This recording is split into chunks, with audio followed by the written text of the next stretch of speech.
Maverick News presents The Rick Walker Show. Defrag your mind.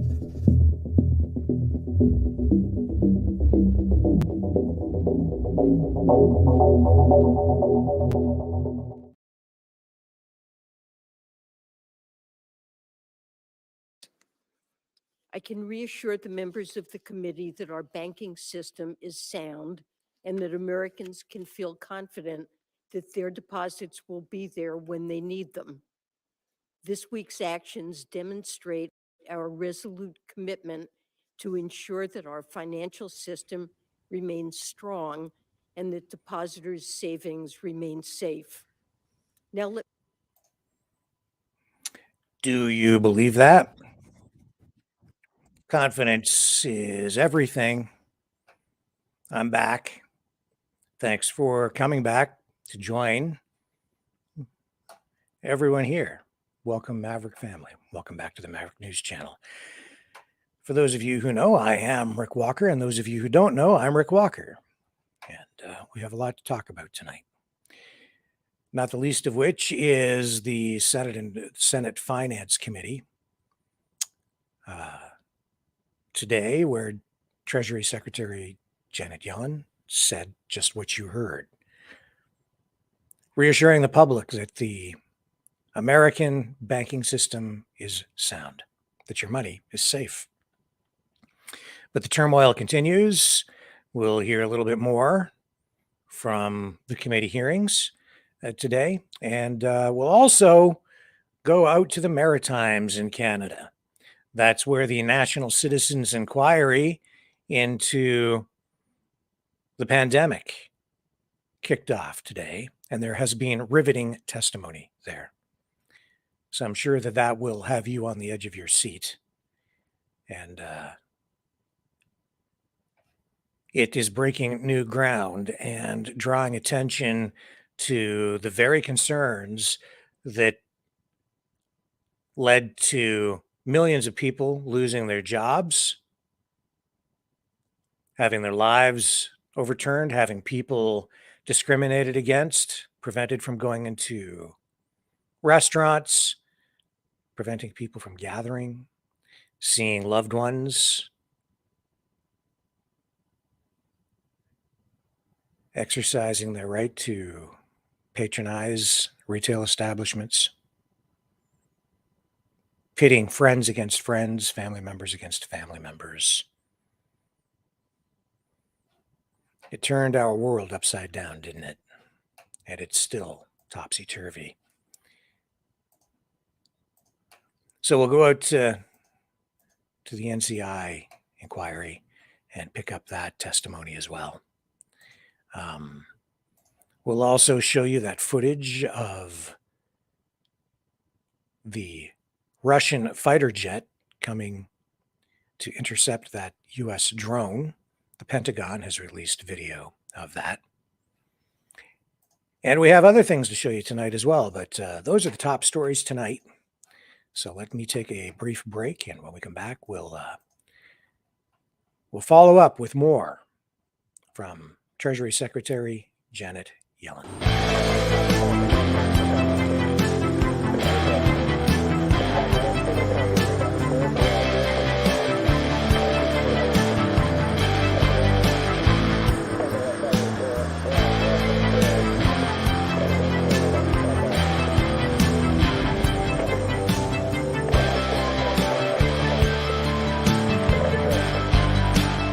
Maverick News. Fighting for freedom.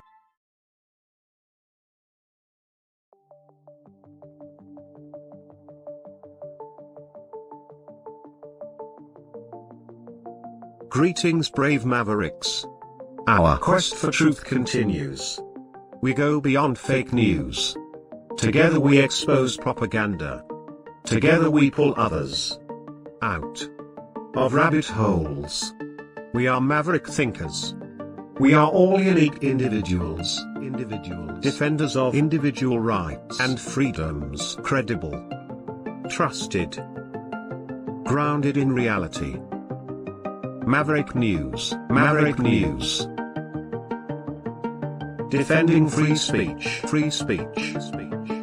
Donate at freedomreporters.com. Do it now. Tomorrow may be too late.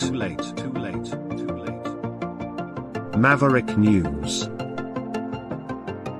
The world is watching.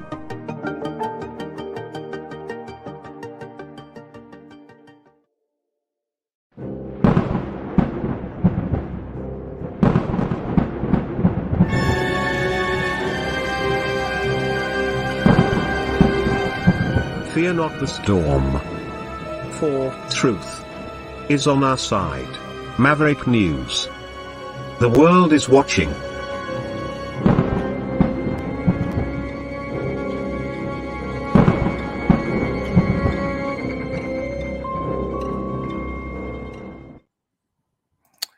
Okay, more with Treasury Secretary Janet Yellen now. Of all the cabinet members to come to hearings, and I just want you to know that I appreciate it. You seem quite fearless about coming into the lion's den, and we're always grateful to have you. You spoke recently to the Climate Financial Risk Advisory Committee, and in your remarks, you pointed out that climate change will likely become a source of shocks to the financial system that would lead to declines. This would be precipitated by declines in asset values that could cascade through the financial system, which is a warning that Freddie Mac has also made with respect to coastal property values. You added that rising insured losses could cause insurers to pull back from high-risk areas with potentially devastating consequences for property values. We just had a hearing in my budget committee on wildfire risk causing that effect to insurance and property markets. And before that, coastal flooding and storm risk causing that effect in insurance and property markets. And then that the whole thing can spill over to other parts of our interconnected financial system. Again, part of what Freddie Mac warned about, that it would be worse than 2008. We also heard testimony that the coastal property value crash risk and the wildfire property risk could perfectly well happen at the same time. It's not a question of one or the other. They could both come to pass. So we all know that shocks and panics and collapses and disorderly transitions are notoriously hard to predict as to exactly when they will occur. They're far easier to predict as to what their level of severity will be should they occur. And my question to you, setting aside timing, how serious to the US economy could the economic shocks that you warned of in that speech be? So I don't know how to quantify that for you, but I do believe these are very serious risks. The Financial Stability Oversight Council is prioritizing, analyzing those risks, and has recognized that they pose a systemic threat to American financial stability. The regulators, the banking regulators, FHFA, are all taking steps to analyze the way in which these risks could affect the financial system, financial institutions, and we created the committee that you referred to in order to bring expertise into this enterprise. But I think it's critically important, and these are Potentially deadly serious risks, very severe risks. And just for people who are not familiar with this particular arena, the word systemic risk sounds like a rather mild and inoffensive term, but it actually refers to pretty devastating stuff, does it not? Yes, that is what systemic refers to, exactly. Yeah. Things that could cascade throughout the financial system and have severe consequences for financial stability and the economy. Thank you. In the time that I have left, I wanted to flag for you a letter that I will put into the record now, if I may, Mr. Chairman. On objection, so ordered. that a great number of us on this committee signed to the acting director of FinCEN. The chairman was a signatory of it. Senator Grassley was a signatory of it. Senator Warren was a signatory of it.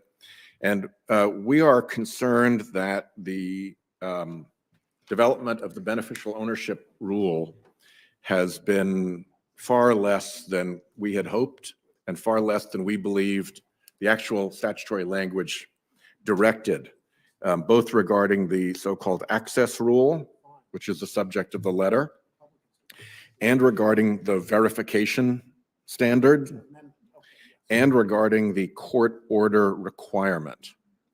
If you would be good enough to take this back to your team and make sure that you have a look at this and make sure that you approve of where they are going, because I believe they have missed a very significant opportunity to significantly strengthen our battle against kleptocracy with the rather weak way in which these three parts of the rule have been rolled out.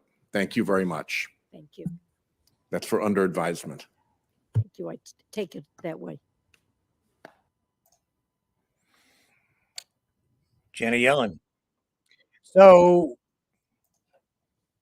there she is trying to reassure the public, bolster confidence in the face of a real crisis. I don't think we've seen the end of it. It's more serious than she's letting on. Her job is to keep people calm. Her job is to keep confidence high. What else is she going to say? When they acknowledge there's a problem, you know there's an even more serious problem than they're acknowledging. That's why just weeks before, we were getting reports that the economy was not just sound, but robust. Biden keeps talking about a strong economy, job creation, and then we get this. This is being blamed on poor management, on deregulation, on Donald Trump. The problems are more serious than that. Make no mistake. And the reaction from government, while predictable, sends bad messages. Messages that distort the market, the financial markets. It teaches bad lessons. Because it shows people in the financial industry, shows the people in the banking industry, shows the public that no matter what happens, the deposits will always be there. The banks will basically be bailed out. And even though they're saying that this is not a bailout, they'll bail it out. Even though they're telling you that taxpayers won't need to pay for it, we'll end up paying for it. At least U.S. taxpayers will, and indirectly, the whole world will, because those expenses will be passed along through the economic chain, the supply chain, the financial chains, all through the world economic system. In one way or another, we all end up paying for this. So make no mistake about that. We're going to take another quick break, and when we come back, we'll go to Nova Scotia and pick up that National Citizens Inquiry into the pandemic. Don't go away.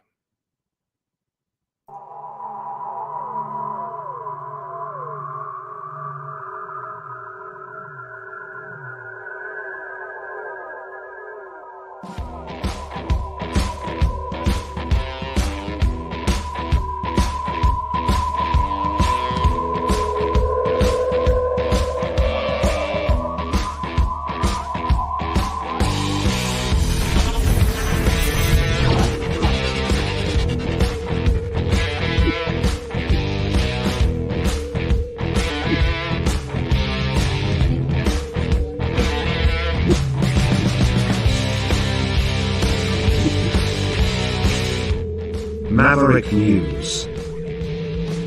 The world is watching.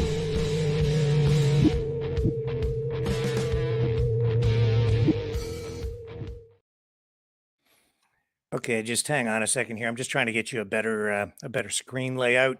Let me just roll another promo for a moment, and I'll see if I can get it worked out better for you. Fighting the Great Reset. By leading the Great Resistance.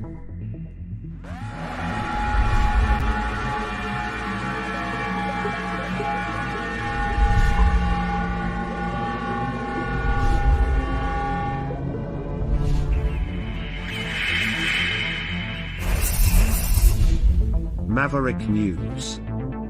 The antivirus programs for your mind.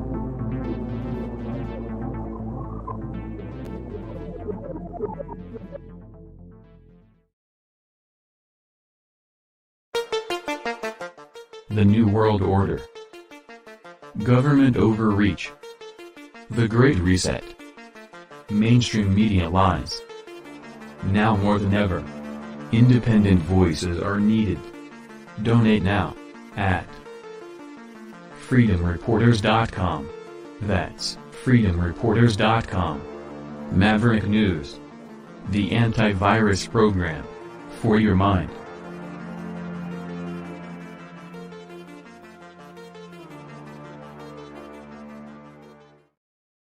Okay, this is the best screen layout that we have, I guess. So we'll have to make do with this.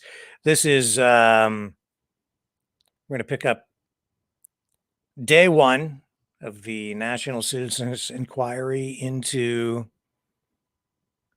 the COVID-19 pandemic in Canada, and yeah, we'll just get these introductory remarks from the people at the inquiry, and there was some incredible testimony from some of the people about what had happened to them after receiving the vaccine.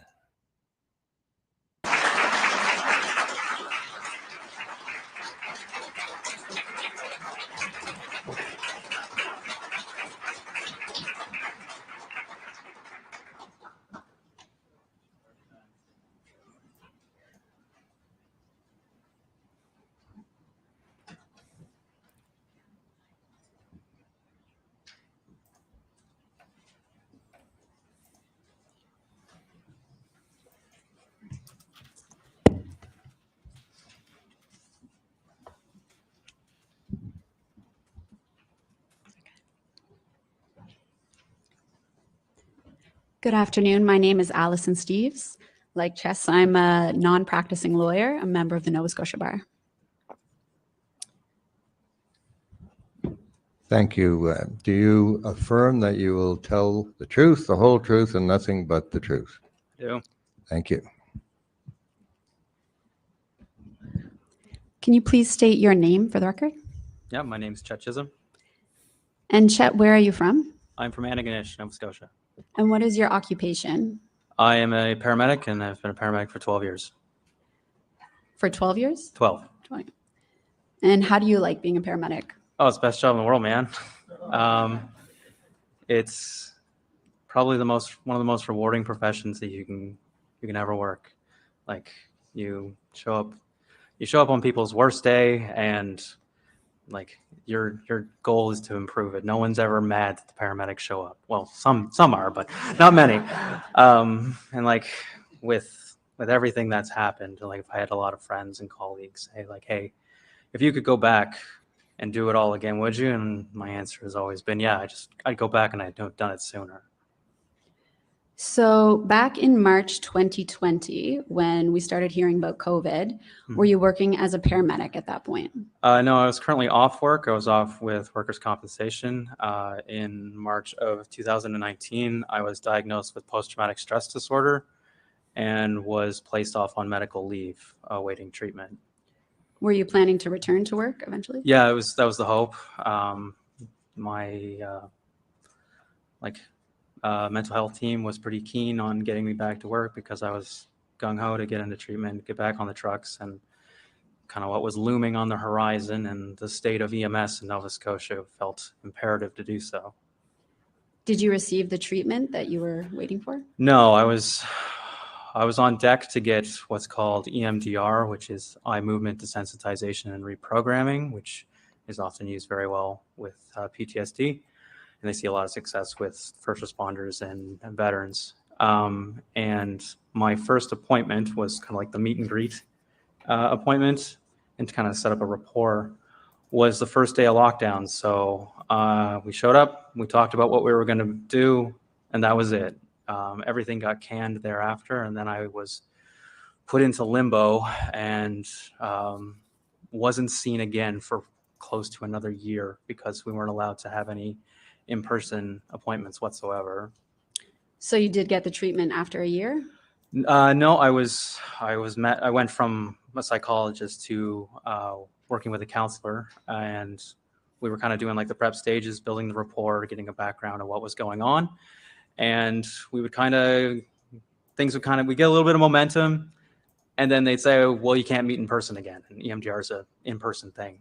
And so we'd have to just kind of do talk therapy on the phone and discuss things and talk about stressors. But like, we never got into a groove of things. And it was on and off up until probably late spring, early summer of 2021, where things just kind of got canned again, and I got put back into the wait list and waiting in limbo, where we continue to sit. And what impact would you say that the delay in this treatment had on you? I've certainly had relapse into some of my PTSD symptoms that I've had previously somewhat under control, and not being able to because you kind of need to do maintenance while you're working through this, and we couldn't do any of that. And like being in person and actually being able to connect with somebody and talk about these things and work through it and then actually build to a therapy is incredibly beneficial. There's such a disconnect when it's on the other end of a phone or on a screen. And not only that, but like my counselor was getting extremely frustrated because she's like, you were pretty well primed and ready to go, and we can get you back on the trucks and get you going. But like, this keeps getting in the way. And so it's like we always had to keep starting from scratch again. So are you still on leave from the same job? Yes, I'm still on leave. And due to the time frame that I've been off, with our contractual agreement with the union, because the clock has ticked down, I've been terminated from my position at EHS. So you're only allowed to be off for so long with an injury before you become terminated? So at 2 years, they'll hold your full-time position for 2 years. So that time frame ran out, and we'll get into it in a little bit here. That's when like we needed to push for this so I don't lose anything else. And at the 3-year mark, you're canned. And that's it. So you lose all your seniority and everything.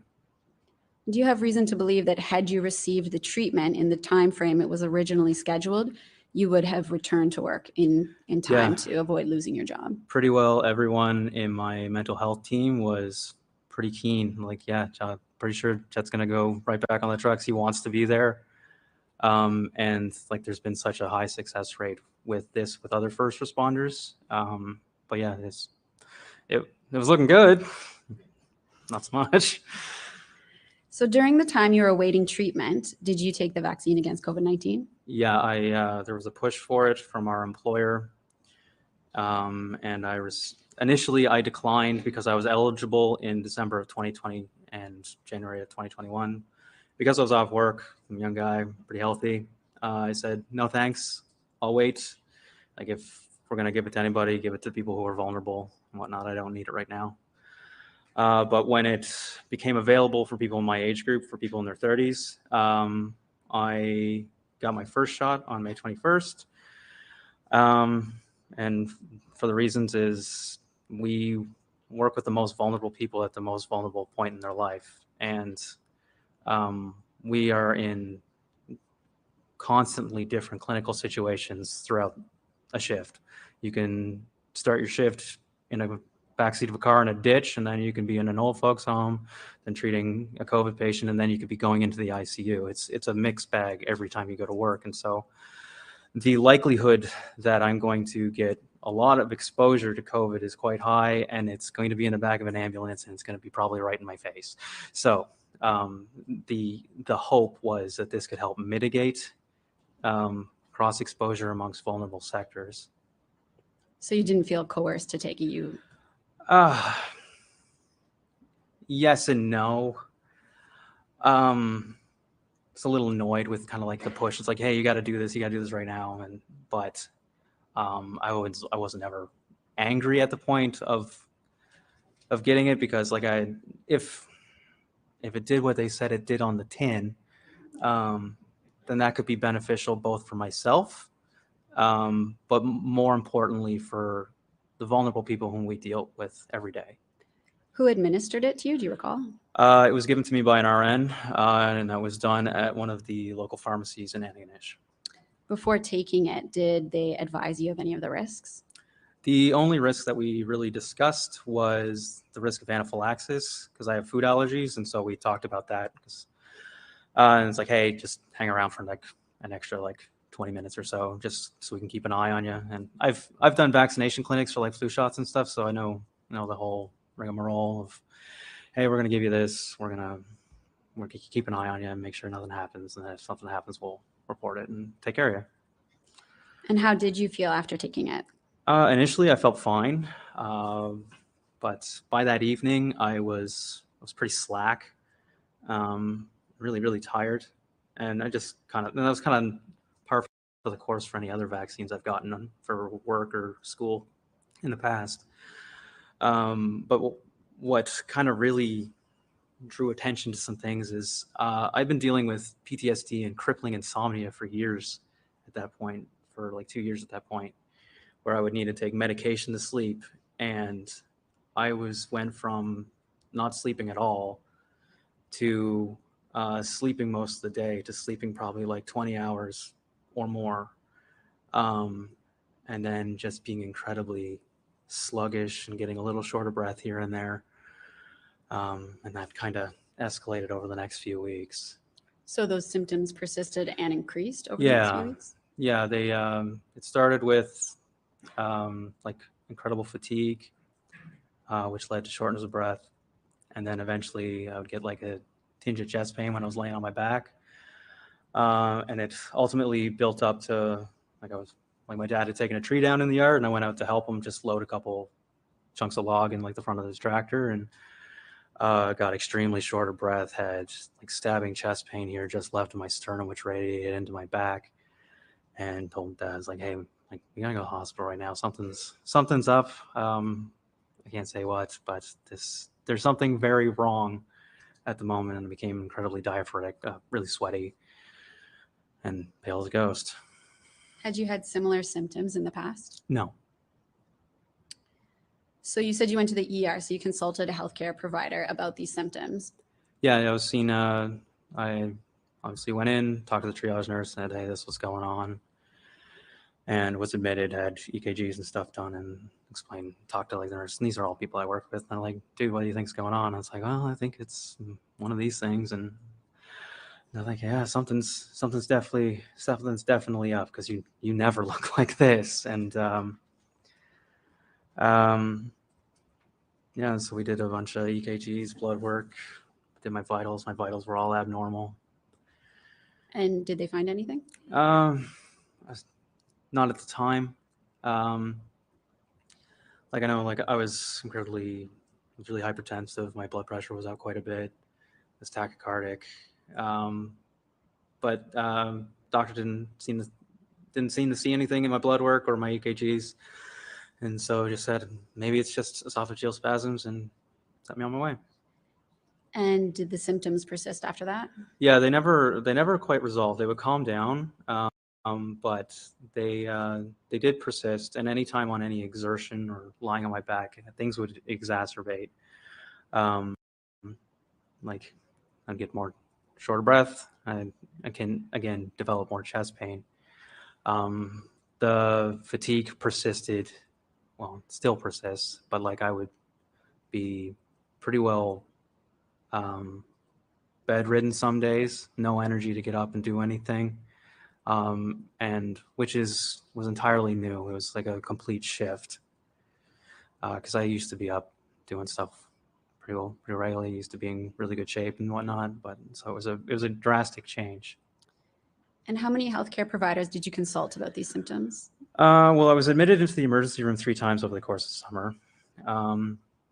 There was nothing was ultimately found, aside from having abnormal vitals and just the symptoms that I presented with.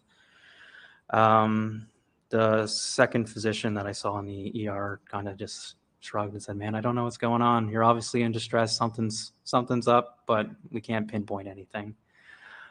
And the third doc I saw, which would have been probably late July, he said, I think this warrants further investigation. Like we should order some more cardiac tests, like echocardiogram, and you should follow up with your family doc, get a cardiac MRI and get a stress test and see if we can pin down what's going on. Like I don't know for sure, but like just on the way you're presenting and like what you're telling us and your vitals, like there's something here, there's something wrong, so we need to look into it.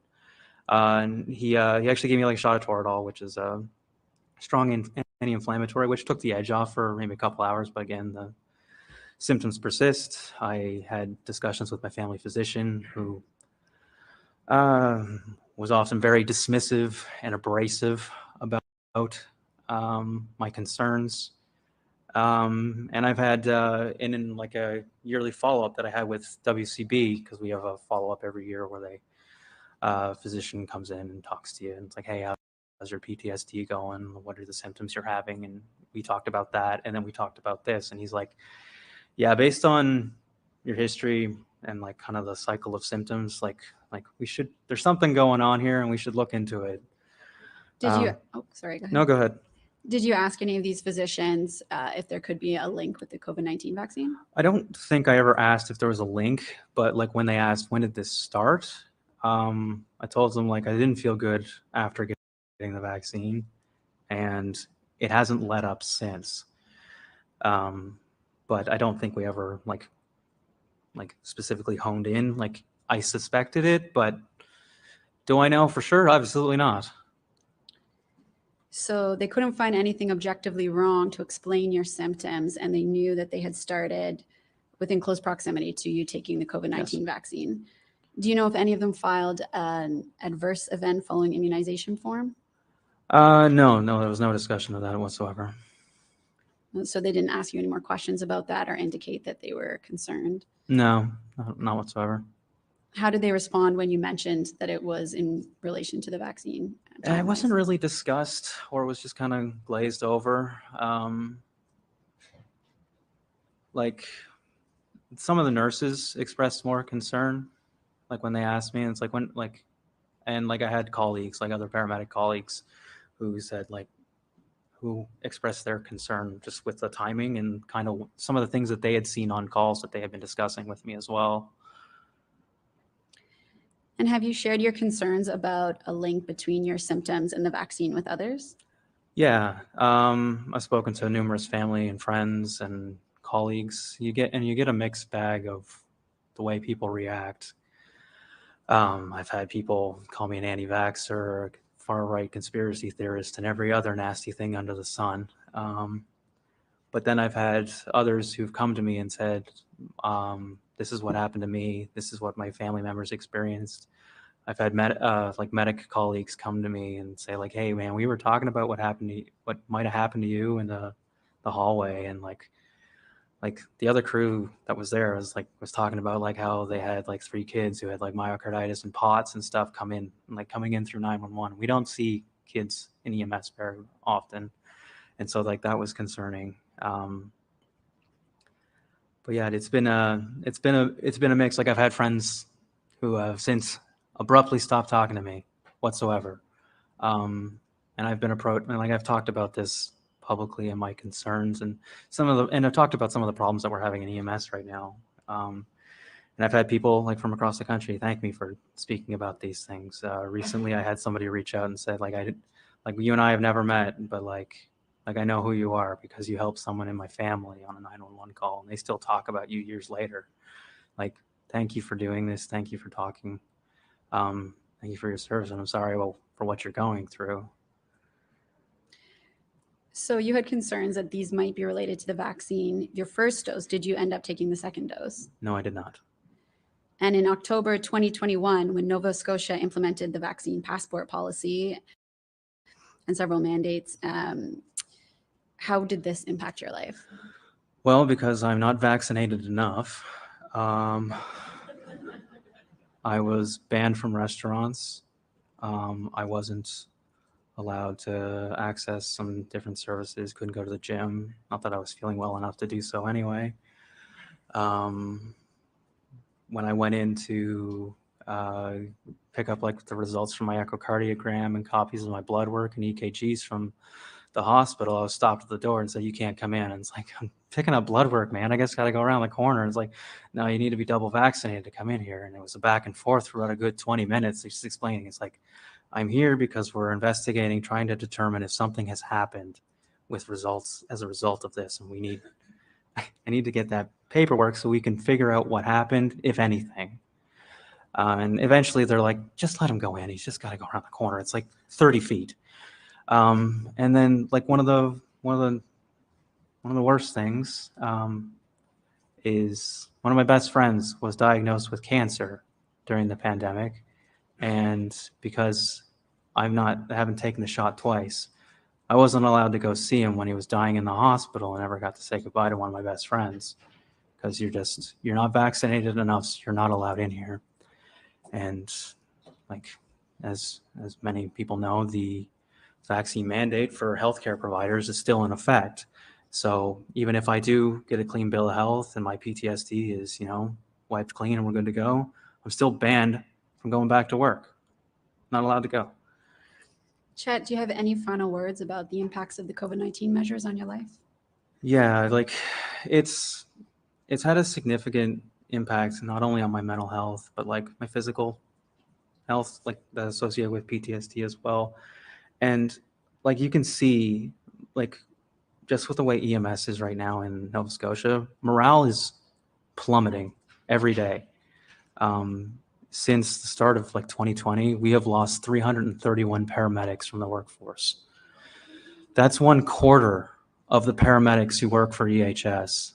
We've since hired some new people, but like these are people who are fresh out of school, and like they don't have experience. Like even on my rotation, there's like 4 of us on my rotation that are either been put off on injury or PTSD, and like there's like 60 years between the 4 of us, and that's gone.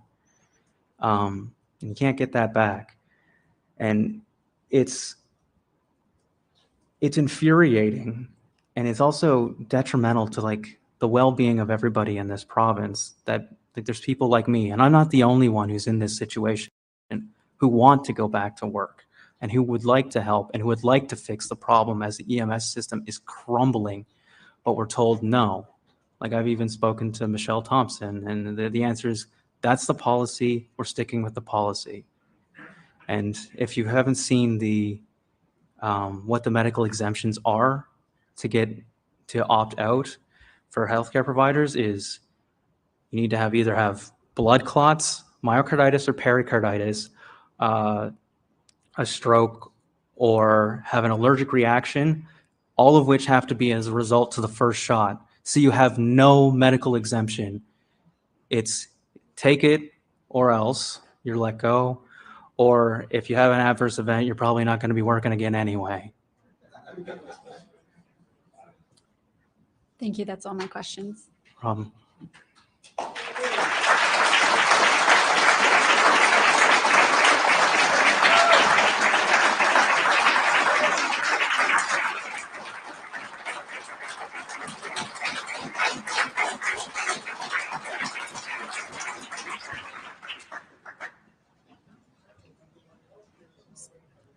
The commissioners have any questions?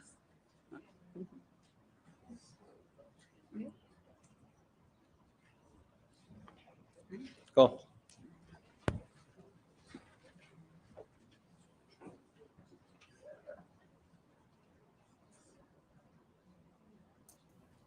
We're going to continue to roll with this. We'll hear from the next witness.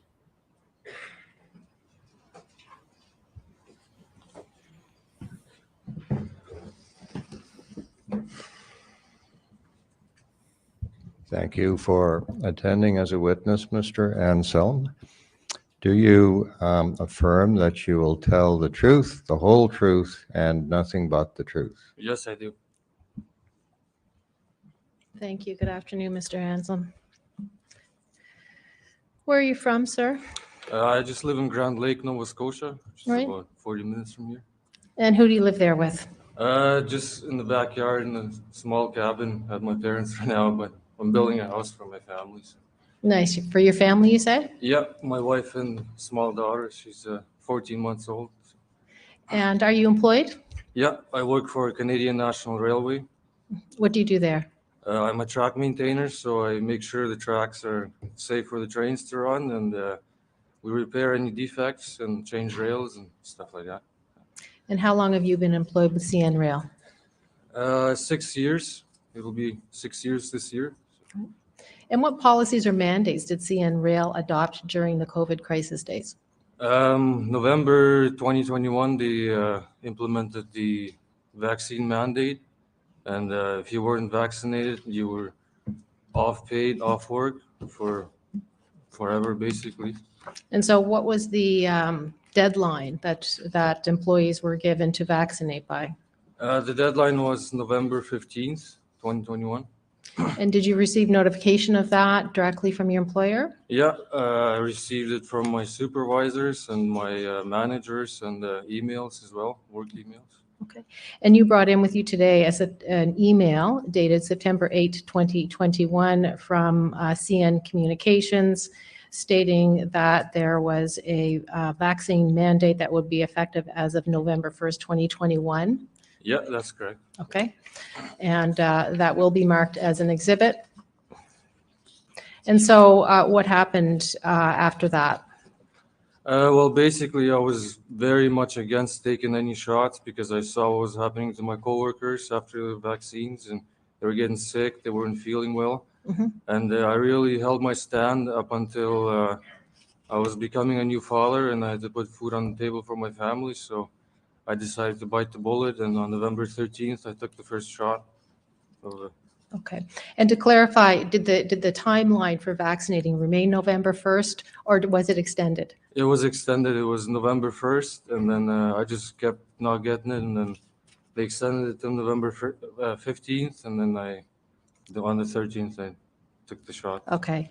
And so just to confirm, Mr. Outsell, you brought in with you today an email dated October 14, 2021 from CN Rail indicating that the mandatory vaccine deadline was extended to November 15th. And what you're saying is on the 13th, you went ahead and got your vaccination. Yep. All right. And did you do so feeling coerced or pressured?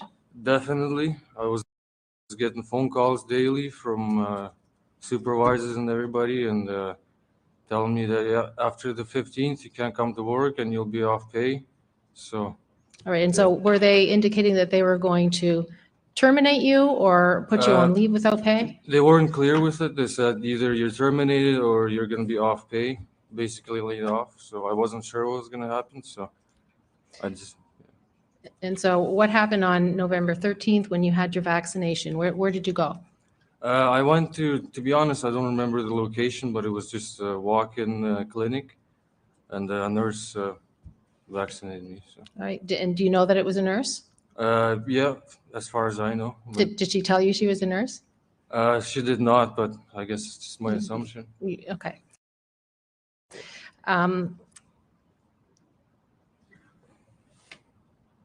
Do you know the batch number of your vaccine? No, I could look it up, but Okay. I don't know it right now. Were you made aware of any of the potential risks associated with vaccinating? Yeah, I was aware from my own research before. No, that, actually, sorry to yep. cut you off. I mean, did the person who administered the vaccine have any discussion with you about the risks associated with the vaccine? Yeah, she actually told me that for guys my age, there is a potential risk of having heart problems. And she said, oh, yeah, if you have any heart issues, just go to the doctor's office. They'll give you some drugs and make you feel better. And I was like, okay, that sounds pretty good. But All right. I didn't want to take it, but I still did. It didn't sound overly serious in No. your view?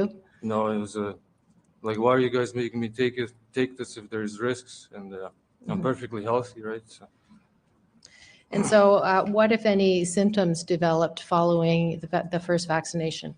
Well, first of all, a week after my vaccine, I got seriously ill, just with a very bad flu. And I was basically out for a week. And then 2 weeks following my vaccination, I started to develop heart pain and heart palpitations, shortness of breath, weakness, and just I didn't feel good at all. I felt like I knew something was wrong, especially with my chest. I kept getting stinging chest pain. And had you had any of these kind of symptoms before in your life? Never. No. And how old are you, Mr. Ansel? Right now I'm 26. And so how old were you when you got this vaccine? I would have been 25 years old.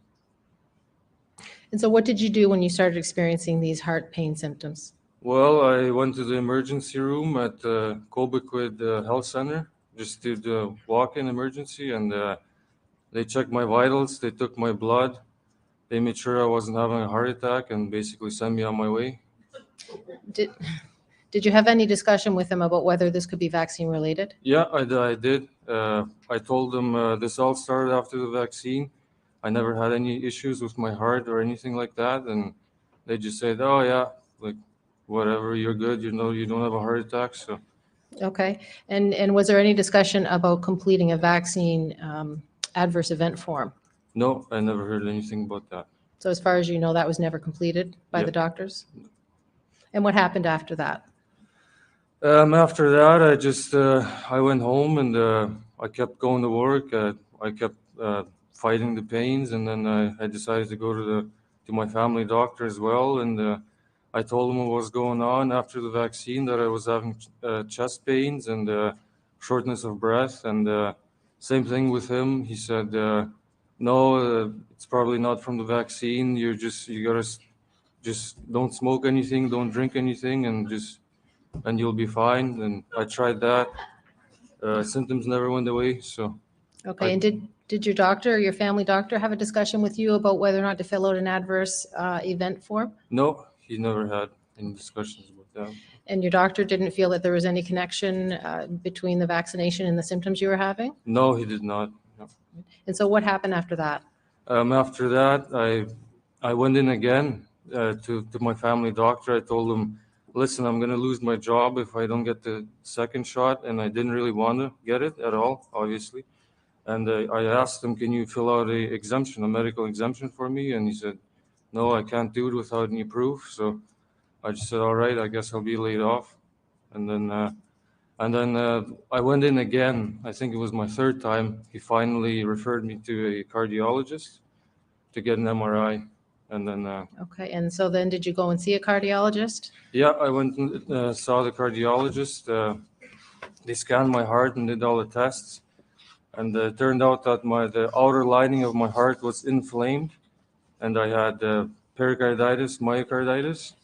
And yeah, the cardiologist said this is from the vaccine. Okay. And so who was the cardiologist that you saw? His name is, one second, sorry.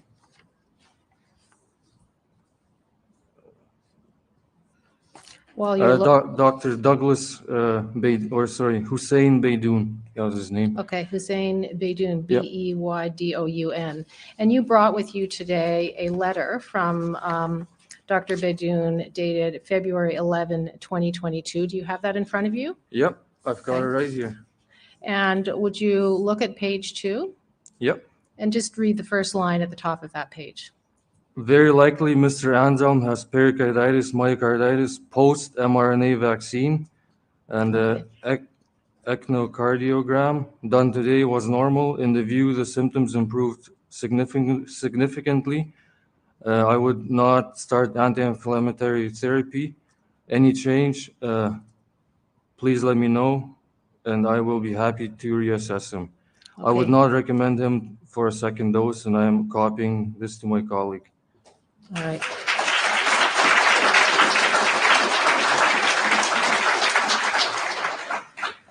And so, Mr. Anselm, you received that exemption to not have to take the second dose, correct? That's From correct. the stuff. All right. And let's go back to your employment. Had you been working through this at this point? No, it turned out I just had a kid, so I was able to get the parental benefits, even Alright. though I was laid off. So that kept me going, luckily. Okay, so For you were on parental leave Yeah. during this period? Yep. And what happened with respect to the exemption that you had? Were you able to use that to return to work? No, I was still kind of pissed off. I didn't really want to talk to anybody. And yeah, and then my manager called me in July. He said the mandates were dropped and you can return to work. I said, all right, I'll take my whole leave until September and then I'll come back to work. So September 2022 is when I returned to work.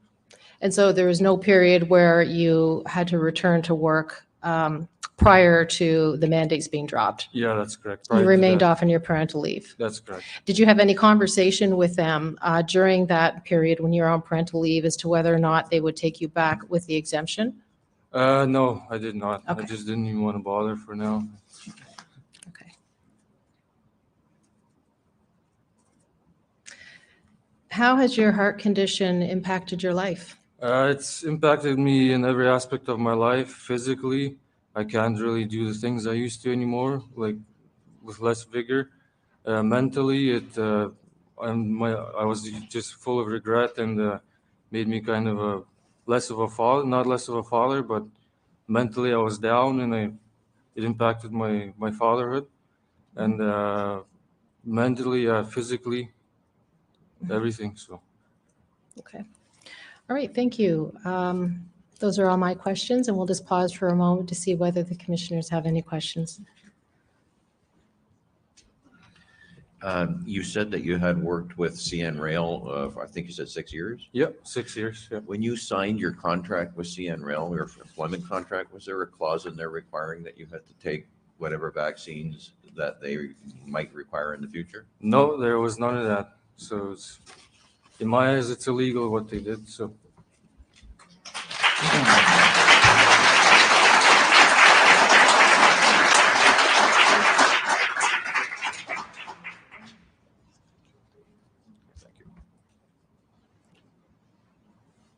All right, thank you, Mr. Thank you. Anselm.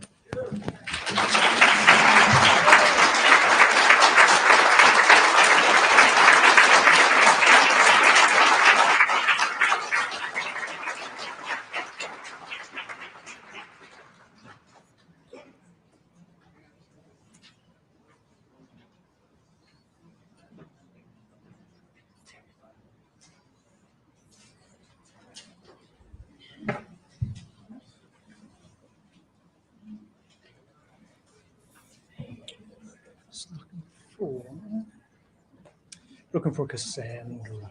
There she is. You're not sure who she is? Yeah, she's coming right there. That's what you need a court crier for, see? Yeah. That's right. They go out and shout in the corridors. Come on up, Cassandra.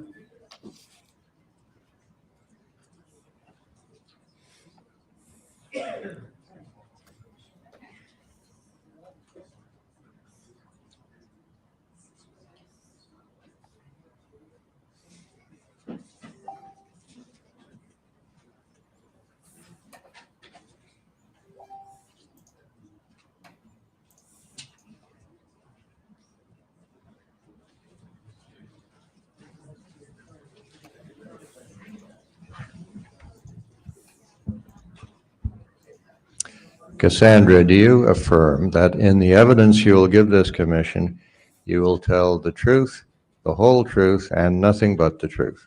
As a child of God, yes, I do.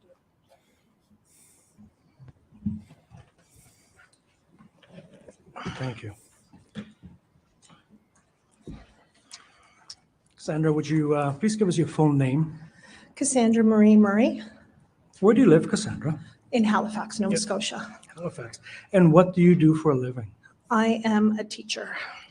Fabulous. Where do you teach? Currently, I just teach privately. I used to teach, though, in a private school. Okay. Which private school or school were you teaching at? You want me to name the school? Well, let's just say private school is fine. Private school, yeah, it was a private school Within in the Halifax. Halifax district, is that Yes, correct? yes. Okay, there we go. And how long were you teaching at that private school? That school, I was there for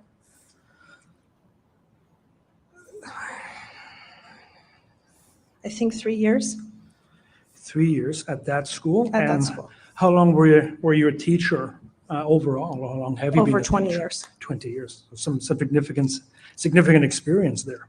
correct. And what grades or grade did you teach? At the time, at that school, I was teaching a grade 1-2 split. Grade 1 to so that would make the kids about how From old? anywhere from 6 to 8 years old. 6 to 8 years old. When the mask requirements came in, you have a mask exemption from a physician, is that correct? That's correct.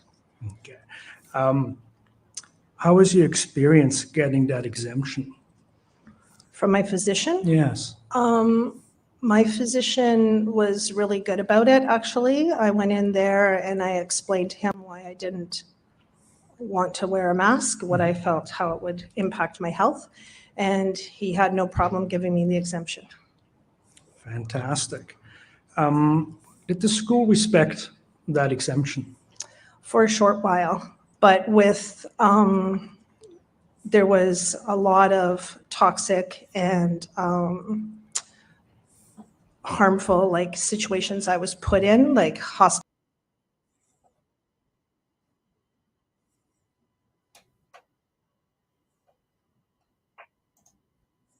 Was a lot of toxic and harmful, like, situations I was put in, like hostile environment that I was put in because I had that medical exemption. Okay, can you give me an example of such a hostile act that they took towards you? Sure. When I first came in with the exemption, they were not really happy about it. They put it on file, though, so that it was well documented that I had it. And they said that because I wasn't wearing a mask, that I had to, well, they say I was segregated, but I'm saying I was segregated to use a different bathroom. I wasn't allowed to use the same bathroom as the rest of the faculty. I had to use a bathroom that was in the basement, very clean, and was like, the school had a mold issue, which I was working on with my lungs too. And so that didn't help it at all. And so I had to use the bathroom in the basement. And so every time I had to go to the bathroom, I had to children run down the stairs, go to the bathroom, come back up, and come back into this. I also wasn't allowed to use the faculty room where they took their breaks. I had to go in a small closet that was right beside my room that we used to use, a hubby room. And it was about maybe, I don't know, maybe about feet wide by about 20 feet deep. There was no ventilation in this room, just the door going out to the hall. So often when I would go into that room during break time, during my breaks, I would have to leave the door open to the hall just so I could get some air, fresh air in there. That room was used that if children were sick, then they would have to go and be put in there. And if that was the case, then I couldn't be in there and I needed to leave the building. So rain or shine, that's where I was. Then the other piece was I couldn't use the bathroom. I couldn't use the faculty room. Can you tell me about potential meetings, faculty Yes. meetings potentially? Yeah, so even though I wasn't allowed to the faculty room, I had to stay 6 feet away from everybody. At a faculty meeting, I was allowed at the faculty meeting where everybody was in the same room and they were 6 feet apart. And I wasn't wearing a mask, and some of the other faculty members would also take off their masks. And I was allowed in that, but I wasn't allowed in the other situations. So you were able to, and please correct me if I'm mistaken, but you were able to attend faculty meetings with other faculty who were comfortable taking the masks off. Were you able to share a lunch space with that same No. faculty? No, I wasn't allowed to go in that room where they were doing that. Okay. So And even at one time, if I may, when I was sitting in that cubby space, like that small closet, I was sitting there and I was doing some work and having something to eat. And one of the faculty members, and I was down like near the end, not near the hallway door, faculty member came by the door. She looked in and she said, "I'm going to close this door because you're breathing in there." And she closed the door. And I didn't know what to say. I said, fine. And I just, close the door because closed the door because I was breathing in there. It's very interesting because I normally don't go into rooms and breathe. Yeah. I think we all have similar experiences. We all tend to breathe no matter where we go. So unless Exactly. it's the other place, but we won't go there. So, Yes. Cassandra, how did that make you feel? It was really traumatizing for me. It made me feel uneasy. I started seeing a psychotherapist to kind of help me through the trauma of what it was doing to me. It made me feel really isolated and cut off from faculty members that I had called friends before, that now I wasn't a friend, because I wasn't complying. And so, it was really harmful. It was really damaging to me. And then also, because it was such a toxic and I was, harassing environment, felt like I was policed all the time. They were walking by the room because I had to stay 6 feet away from the children within my classroom, and which with grade 1 and 2, which is like herding cats sometimes, it's very difficult to stay 6 feet away from them with a mask. So, I would see teachers kind of peeking in the room, like making sure there was no children around me and things like that. And they would often have parents come into my room to kind of help with it because the parent would mask and I wouldn't. Yeah. To your knowledge, were any of the other teachers policed like that? Not to my knowledge. Cassandra, because you were in such a position of care with really the most vulnerable and now most precious treasures, children, did you have any special rituals that you would go through in the mornings to assess them somehow about their overall health or mental well-being?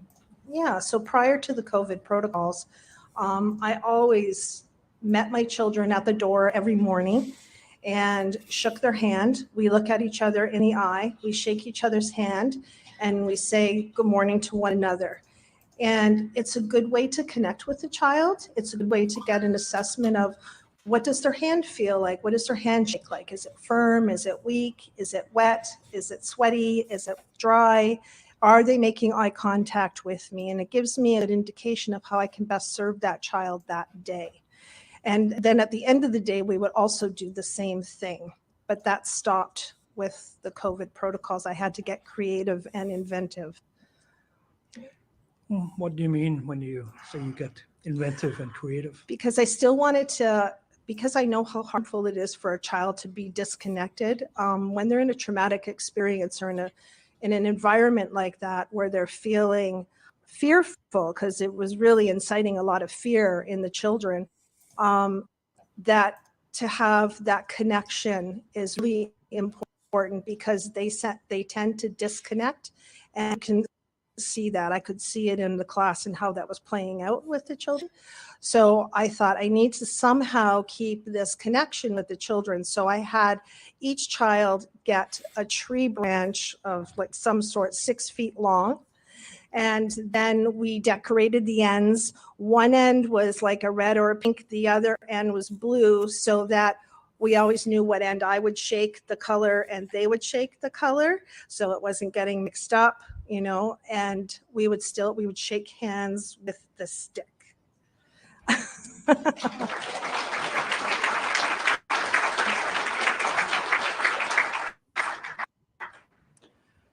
Well, at least you were able to form some sort of connection with the kids, even though the school's mandates brought in some rather ridiculous rules and procedures. Cassandra, you've been a teacher for a long time. How would you compare the learning environment that was brought in by the school system at those times versus the years prior? Well, our faculty meetings became more and more geared towards how to police protocols for COVID and what public health was mandating. And so then our teaching became more fear-based and informed that way with the children. You know, make sure you sanitize your hands every day before we go outside the room. And if I may elaborate on that. Please.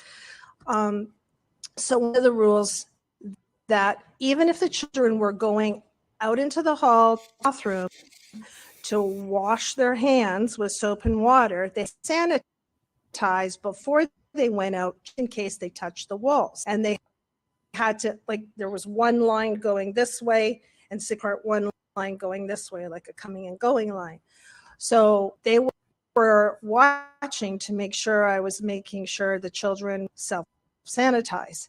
And what happened was one of the children came in and she had caustic burns on her hand from the sanitizer.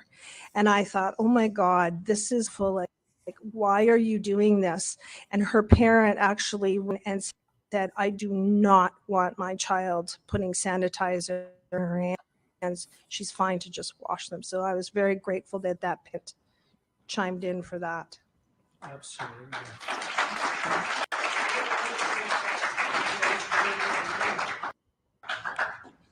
You've seen some devastating things physically on the children because of the caustic burns from the overuse of sanitizer.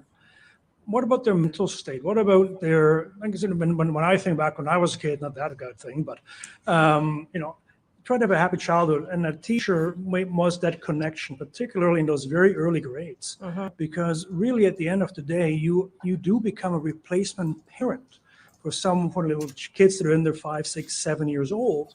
So, you know, you take on a bit of a motherly role. And how do you, after the precautions were brought in, how was their learning environment? How were the kids? Like, were kids being kids? Or was it, what would you compare to? So prior to the protocols, the children would go to each other's desks, they would eat together, they would play games. We shared, put all our desks together for birthday celebrations. We did all of these things. So after, we weren't allowed to do that. And outside, they were supposed to be like 6 feet apart, and they weren't allowed to sing. And they weren't allowed to sing inside. And if they were singing outside, they had to sing 6 feet apart. So, the children become fearful of one another. Their self-regulation is being either stopped or it's going to be delayed because they're unsure of what to do and where they need to go. Their cognition, because there was children that were masking in the class, it wasn't mandated at that time, children to be masked, but some families wanted their children masked, and some families even had children double masked.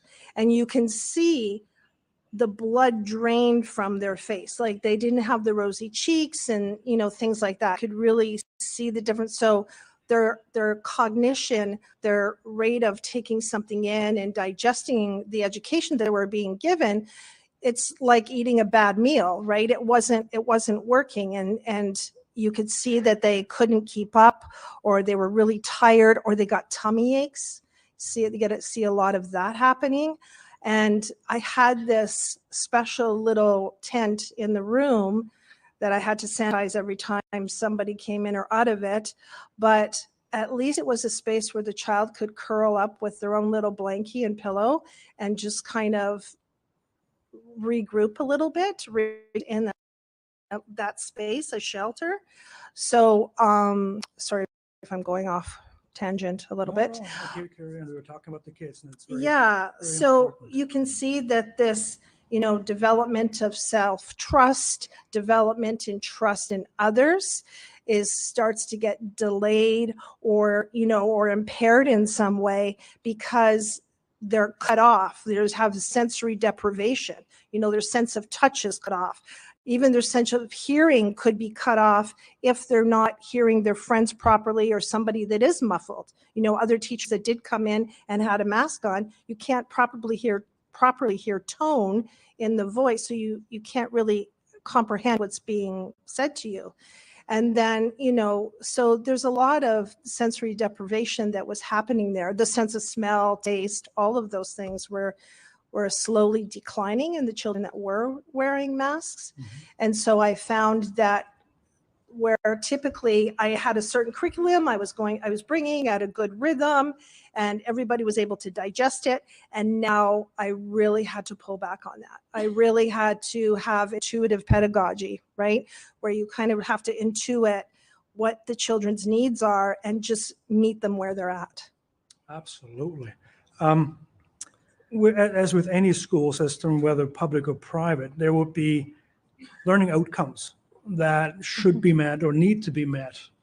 So we know the kids are progressing at a set pace, if you will. Do you find that you were able to meet those learning objectives that have been set for those kids? I would say those learning objectives were definitely delayed. Where, like I just said, where you know that I had a certain rhythm, you knew by this time you would be meeting these outcomes.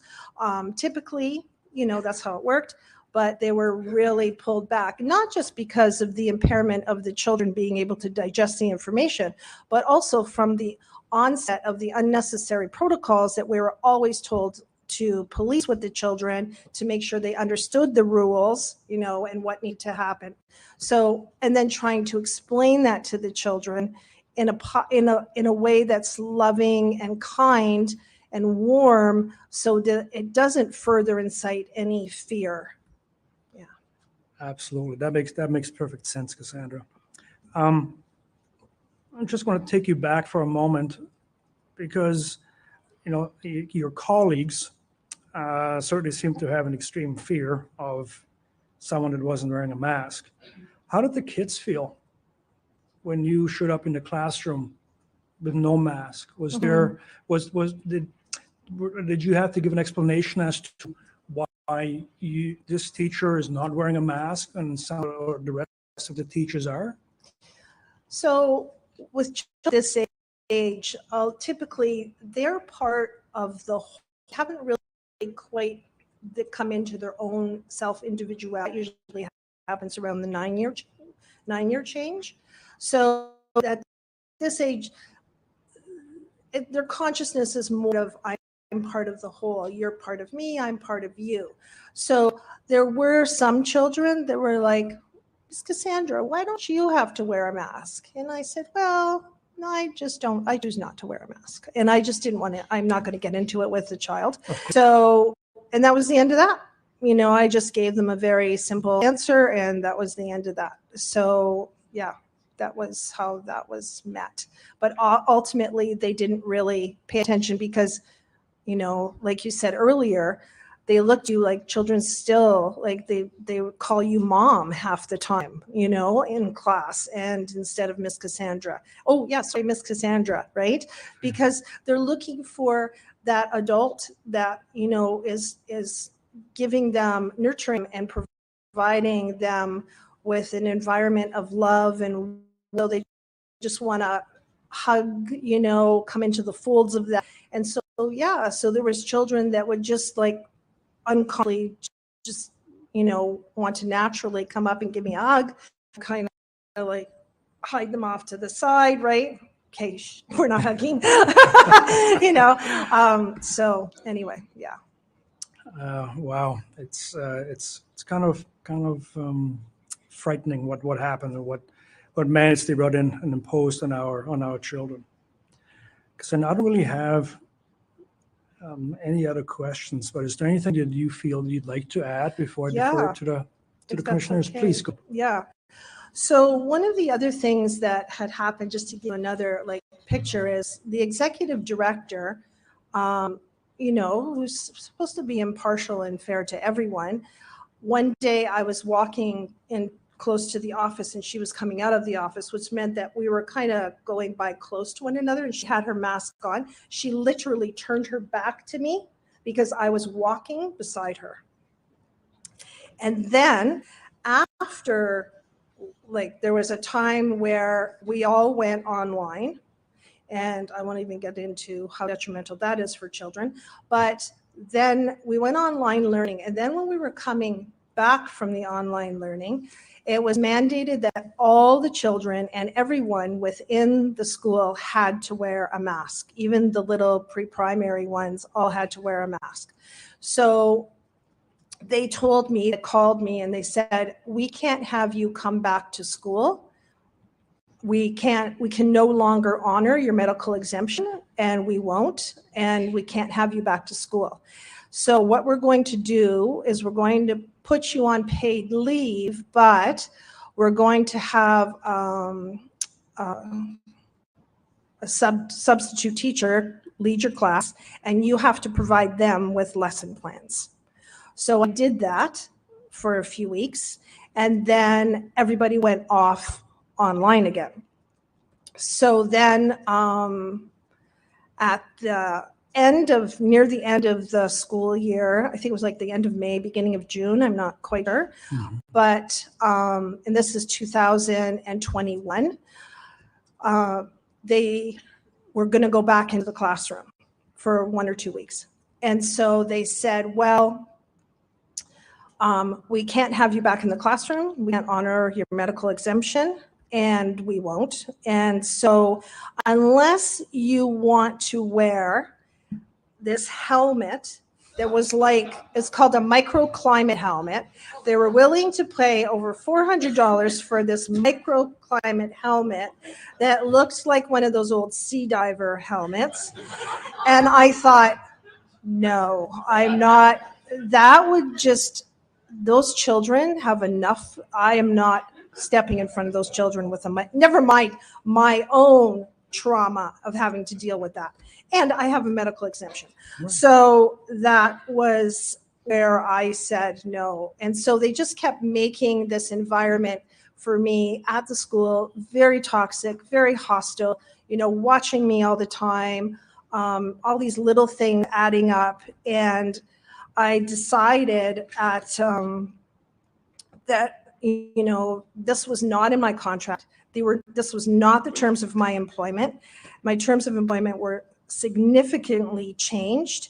And so due to the employer's conduct, I felt forced to leave my job, and I made my decision to resign. Fantastic.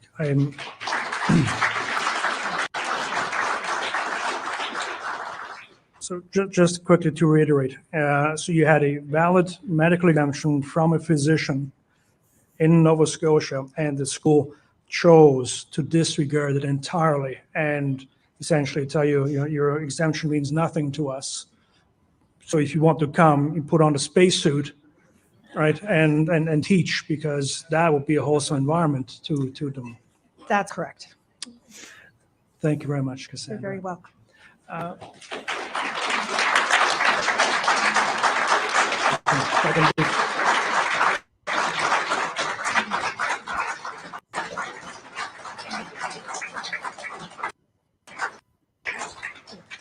have a couple short questions.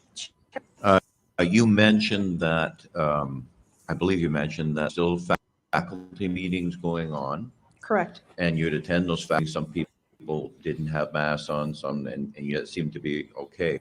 My question has to do with the intent content of those faculty meetings.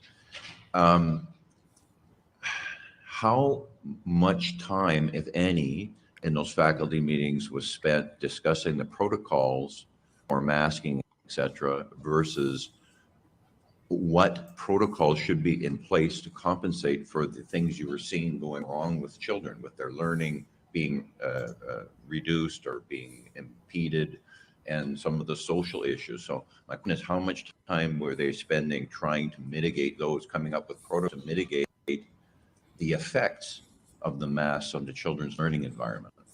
Yeah.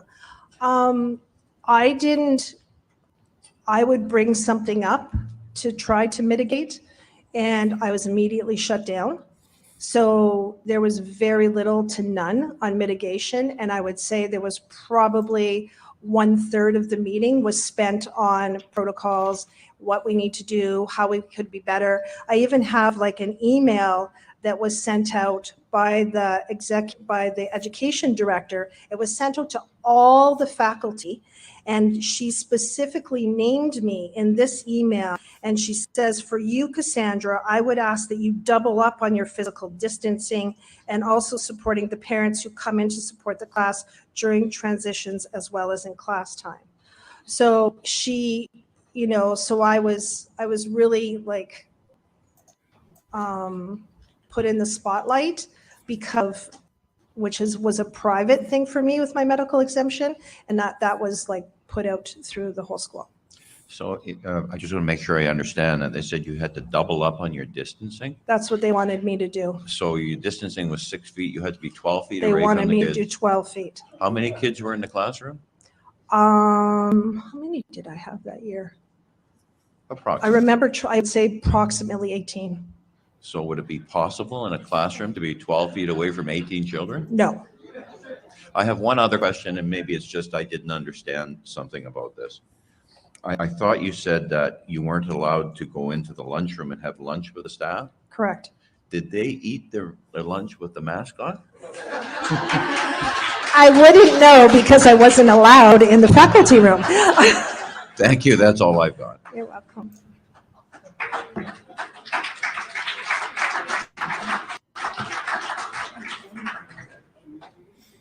I have two questions. One short question. You are probably have heard, I have never seen it myself because I've been out of the university and school and so on for a long time, but I've heard that there's a lot of issues in the American campus, but maybe also in some places in Canada about what the so-called safe space and microaggression. That is, people that are sensitive to opinions or behavior. And I'm trying to understand what that could represent in an environment, but with teenager or young adult, maybe this is something that can be, I don't know, managed somehow. But in a school with children like amongst adults, which are the faculty, would you compare what you lived through of something like aggression? I know. I'm not sure how to answer that question. I know I felt segregated and I felt discriminated against. I felt, I just felt very isolated. So I don't know about the microaggression piece. Sorry. How did you felt emotionally? Oh, emotionally, yeah, emotionally, I was really traumatized. I was really sad, and I was thinking, what am I going to do for work now? How am I going to make a living? You know, I can't go back into that environment. They won't even let me back into that environment. So they made it very difficult for me. So So yeah, so I went into this anxious, stressful state of, fight or flight, and thinking, okay, I need to like boots in and just living and figuring out what I'm going to do. And that's where I was really grateful that this doctor that was helping me, the psychotherapy was really helpful to help me get through that stage. My other question, maybe you're not aware of that, but in Quebec, they actually conducted a very extensive study to look at the impact of these measures in school, in the learning process and behavior of the children and so on. Are you aware of similar study in Nova Scotia? And I'm not aware of similar studies in Nova Scotia directly, but from some of my training in working with healing, transdisciplinary healing education, that working with educating traumatized children, right? Seeing how trauma and these things not only have mental health implications and psychotherapy indications for the children at the time, and if it's not worked out immediately, it can turn into other illnesses and disease, right? But it also can have a delay in development in their development of their organs, in the development of how they move and their growth. So there is a lot that can happen physiologically and psychologically with the children. thank you. Mm-hmm. Thank you very much, Cassandra. I really appreciate your time. Thank you. Oh, I'm sorry. My apologies. Oh, sorry. Let me take that back for a moment. I'm sorry. I still Yes. appreciate your time, but we have one more question. Yes. Sorry. Hi, Cassandra. I just Hi. want to take it just a little bit bigger, broader. Who determined the protocols? Was it like external, or was it the provincial health, or was it just an internal within the private school system? We were told that they were getting their mandates from public health. That's what we were told at the faculty meetings. And the school had put together a small group of individuals, teachers and parents, that put together what they felt were the measures and protocols that our school would be doing. So they were getting this public health from public health, they were getting whatever mandates or protocols, and then they would take that and then they would implement it in a way for our school following those guidelines. That was my understanding. That's what we were told. Were you ever given a copy of those mandates from provincial health, or you just read about it in the media, that kind of thing? I don't recall being given anything. Yeah, I don't recall being given anything. I just remember us being told this is what was happening. It was kind of like an agenda note, right? Yes. This is part of our agenda, but it didn't go into detail. Did you see any discrepancies with what was happening within your private school as compared to other schooling alternatives in Nova Scotia? I'm not from here, that's why I ask. Yeah. I wasn't happening in the public school system because I'm not part of that. I just knew what was happening in our private school. And I didn't know too much about what was happening in the other school systems. I was just really involved with what we were doing. Okay, and then one final question.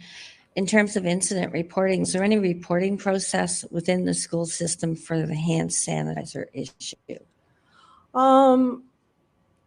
No, there was no incident reporting for that. It was the parents coming back to say, my daughter has caustic burns from this overuse of sanitizer and I don't want her using it anymore.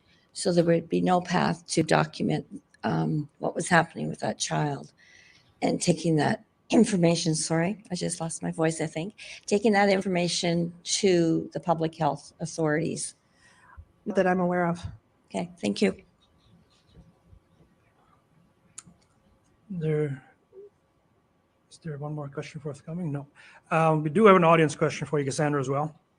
The question is, thinking of air quality and our century schools, did the hand sanitizer have any negative impact? As far as scent sensitivity? Yeah, because I mean, usually I find that, and I'm going to presume that whoever's asking the question, are you talking about scented hand sanitizers, because Sentient hand sanitizer? because they were both available, I believe, at the schools. Yes, please.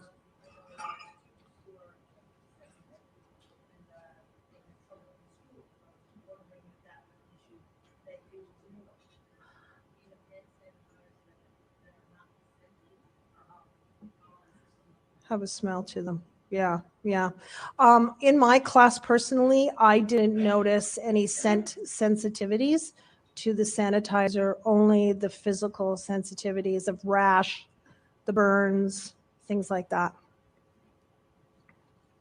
Wonderful. I believe we've got all questions answered now. So thank you once again very much, Cassandra. Thank you.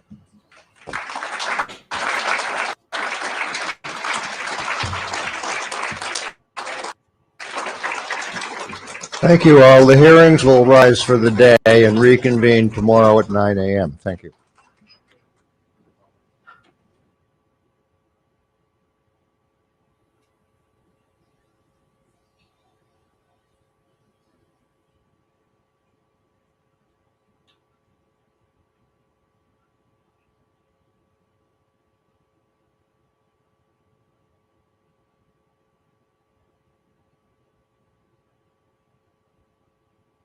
Government to this very day, even in the wake of all that Snowden reporting we did and the public anger over it. That is why that bill continues to exist. 4 years later, it was renewed again, this time in 2018. And what was remarkable about this was by 2018, Donald Trump was president.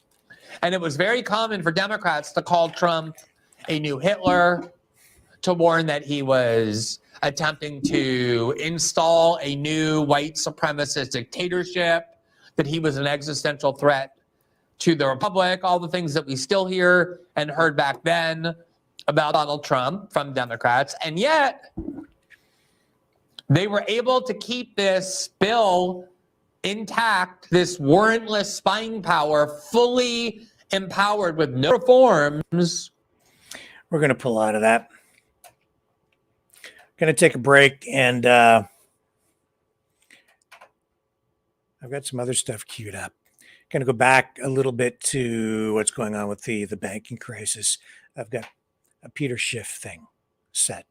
So I don't know if you know who Peter Schiff is. He's one of my favorite economists. So don't go away.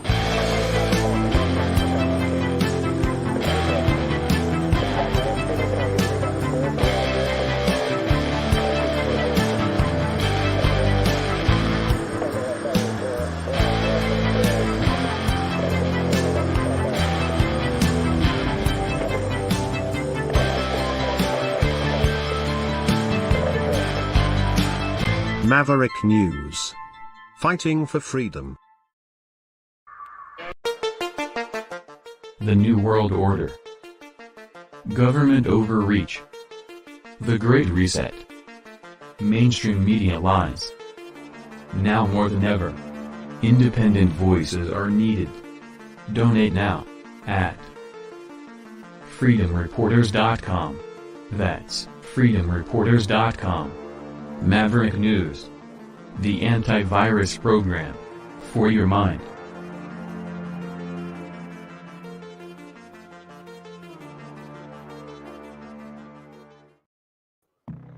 We're now witnessing the great banking collapse of 2023.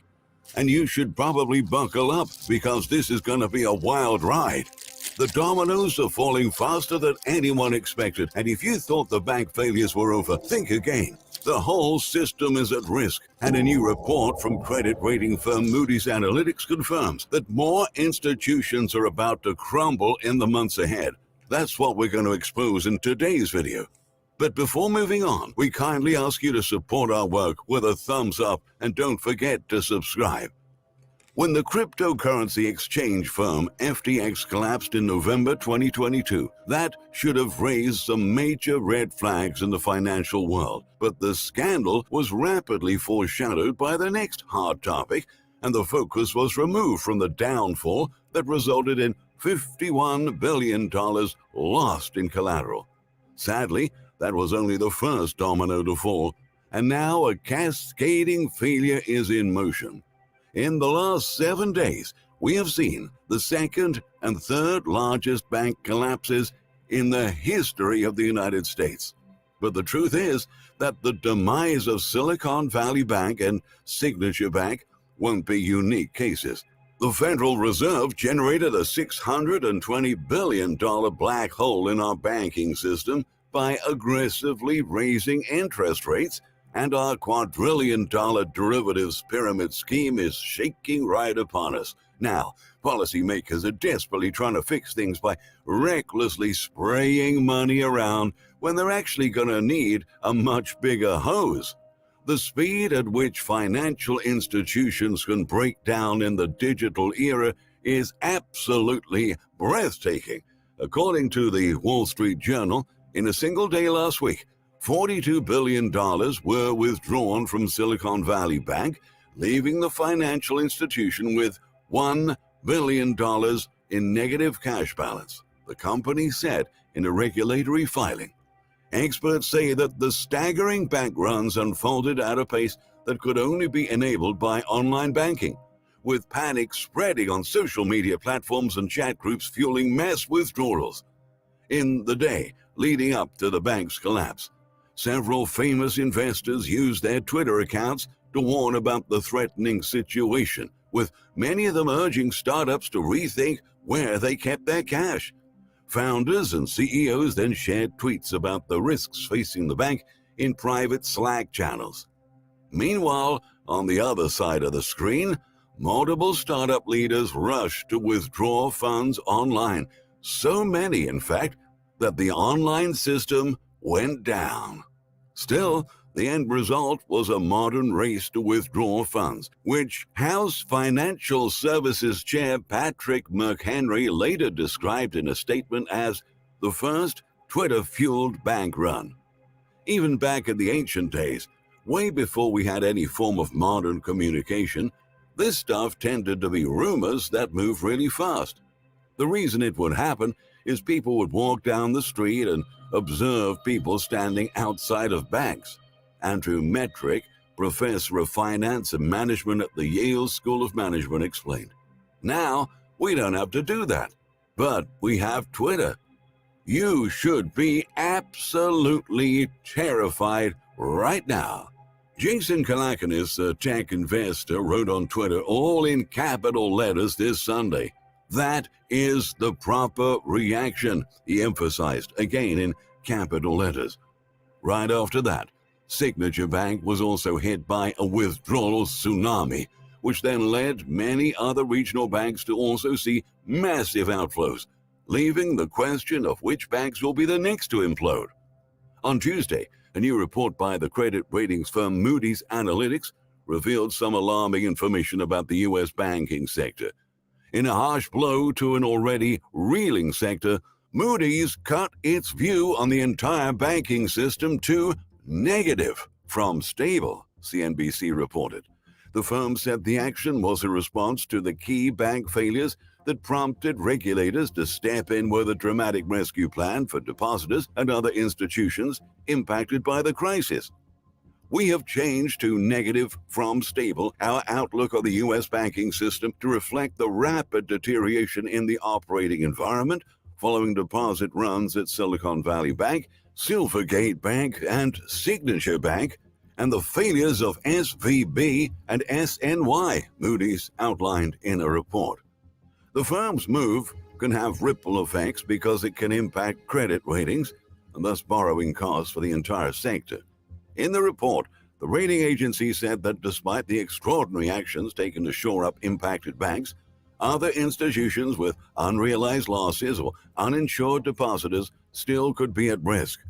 Banks with substantial unrealized securities losses and with non-retail and uninsured U.S. depositors may still be more sensitive to depositor competition or ultimate flight, with adverse effects on funding, liquidity, earnings, and capital, Moody's Analytics wrote. And the most chilling part of the report was the one where it identified 6 specific banks for potential downgrades. Moody's warned it was carefully reviewing the rates of First Republic Bank, Zions, Western Alliance, Comerica, UMB Financial, and Intrust Financial. The firm had previously cut the rating of Signature Bank, which then has been seized and turned into junk. Needless to say, we must keep a very close eye on those 6 names. The thing that's different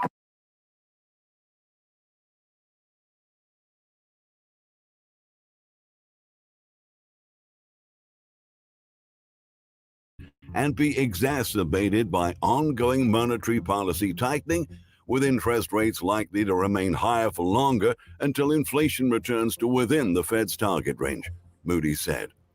U.S. banks also now are facing sharply rising deposit costs after years of low funding costs, which will reduce earnings at banks, particularly those with a greater proportion of fixed-rate assets. All of that is indicating that more trouble is ahead. At the moment, one of the most important international banks has just acknowledged material weaknesses in its internal controls in its latest report. Credit Suisse delayed the release of its annual report following queries from United States regulators regarding its books. The bank was supposed to publish its report in February, but it postponed the release after a last-minute call from the U.S. Securities and Exchange Commission over revisions made to cash flow statements for 2019 and 2020. In the document, Credit Suisse admitted that the group's internal control over financial reporting was not effective, and management has also accordingly concluded that our disclosure controls and procedures were not effective. In the latest blow to the scandal hit bank. In the fourth quarter, bank runs led the institution to lose over $120 billion. No wonder why shares of the bank just fell to an all-time low. Credit Suisse is now down a whopping 97% since 2007.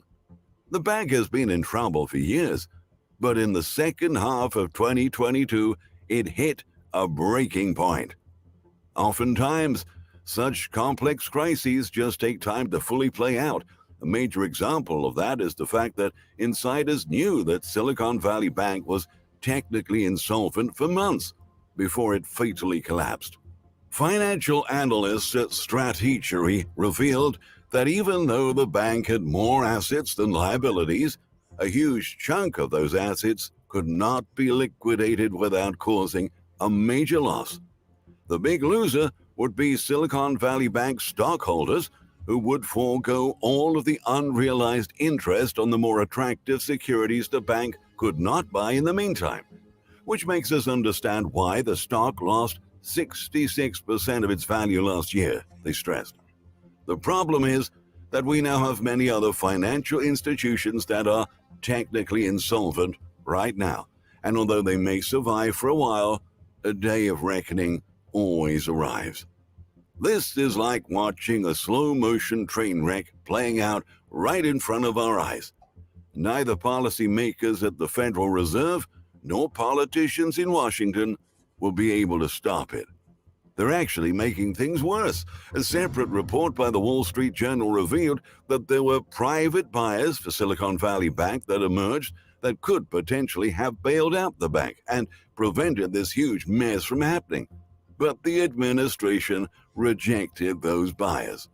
The government chose to spend taxpayer dollars to nationalize Silicon Valley Bank, while a private buyer favored by the Treasury and the Federal Reserve could have done so. Instead, the regulators offered solutions that bail out even uninsured bank depositors and other banks at unknown costs that Mr. Biden isn't acknowledging, the report highlighted. Kevin Hassett, former chairman of the Council of Economic Advisors, told Fox Business that there were buyers who were willing to step in and buy SVB, but the FDIC didn't allow that to happen. The Biden administration had a white list of companies that were allowed to buy the failed bank and companies that weren't. If this is true, then this is another Biden scandal, said Gravian founder Tom Elliott. The truth about this that must come out because of all the politicians that did this need to be held accountable. We must remember that we're actually the ones bailing these banks out. They're using money they confiscate from us via taxes. This situation is completely outrageous. We all have a crisis of unprecedented proportions on our hands, and now is not a time to be playing politics.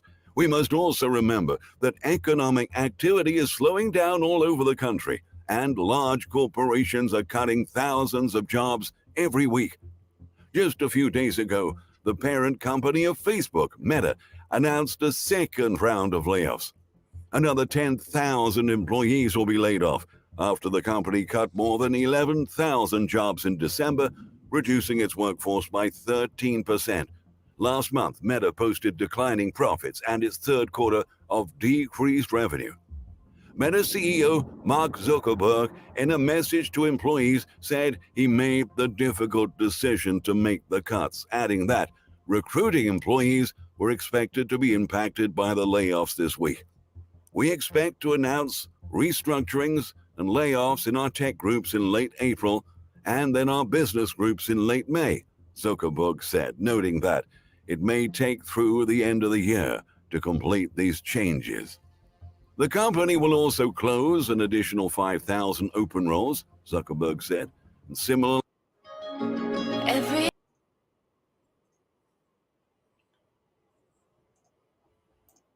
announced that it would cut about 12,000 jobs. SiriusXM Radio is cutting about 8% of its workforce. So far this year, 483 major tech companies have laid off 128,202 employees.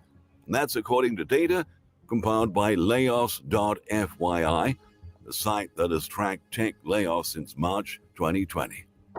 In February, many more companies revealed plans to lay off their workers from all around the nation, and data compiled by Challenger Gray and Christmas, a nonpartisan research firm, shows the shocking increase in the number of job cuts that are coming in the months ahead compared to what was happening the same time a year ago. Last month, employers announced plans to cut 180,713 jobs, up by an overwhelming 427% from the 34,309 cuts announced in the same time of 2022. It is the highest total since 2009, when the U.S. economy was in the depths of the Great Recession, the firm revealed.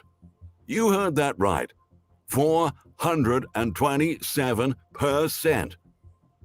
If you were still in doubt whether or not this was going to turn into a major economic meltdown, this piece of statistics makes it very clear how bad the problem we're facing. Things will eventually get a whole lot worse than they are right now.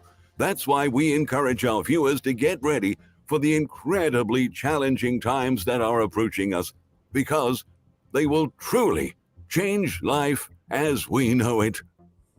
Thank you for watching. If you enjoy our videos, we highly recommend End Time. And that is the Epic Economist. And as I said, we also have Peter Schiff queued up for you. Schiff is one of my favorite economists. Where'd you go, Peter Schiff? I seem to have misplaced Peter Schiff. Come on, Peter, come on back. Where are you? That's very odd.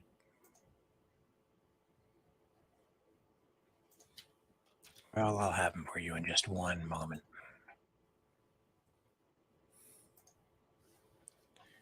Here he is. So Peter is I would say kind of conservative. Kind of a free market guy for sure. Capitalist, if you will, but certainly free market. And I see very close eye to eye to him with him on most issues related to the economy. And I'm in alignment with him as well on these banking issues. Now, here he is speaking on Real America. He's been invited back on quite a number of programs in the last few days because of this SVB scandal. Our first guest this evening is the man who sent those tweets. Chief economist and global strategist, also the founder of Schiff Gold and the owner of Europac Gold. Let's welcome Peter Schiff back to the program to get some answers.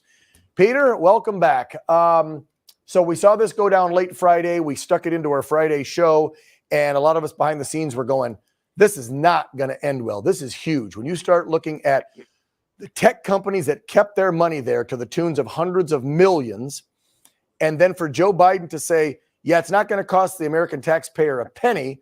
But then I'm not a banker. I'm not an economist like you, but I do know when I signed up for my first account as a kid in my teens, the FDIC only insures $250. So if Roku says, I want 100 million of my hundreds of millions out of that bank today, can they get their 100 million? And if so, who's paying for it? Yeah, well, first of all, it absolutely is a bailout.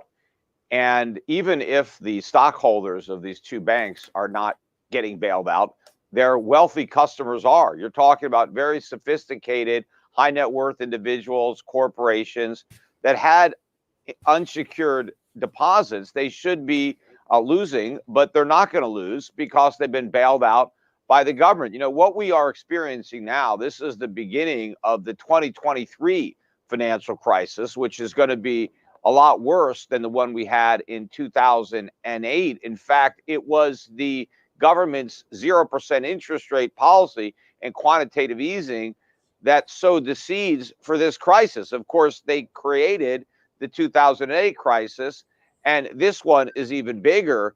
But I think they're acting quicker this time around.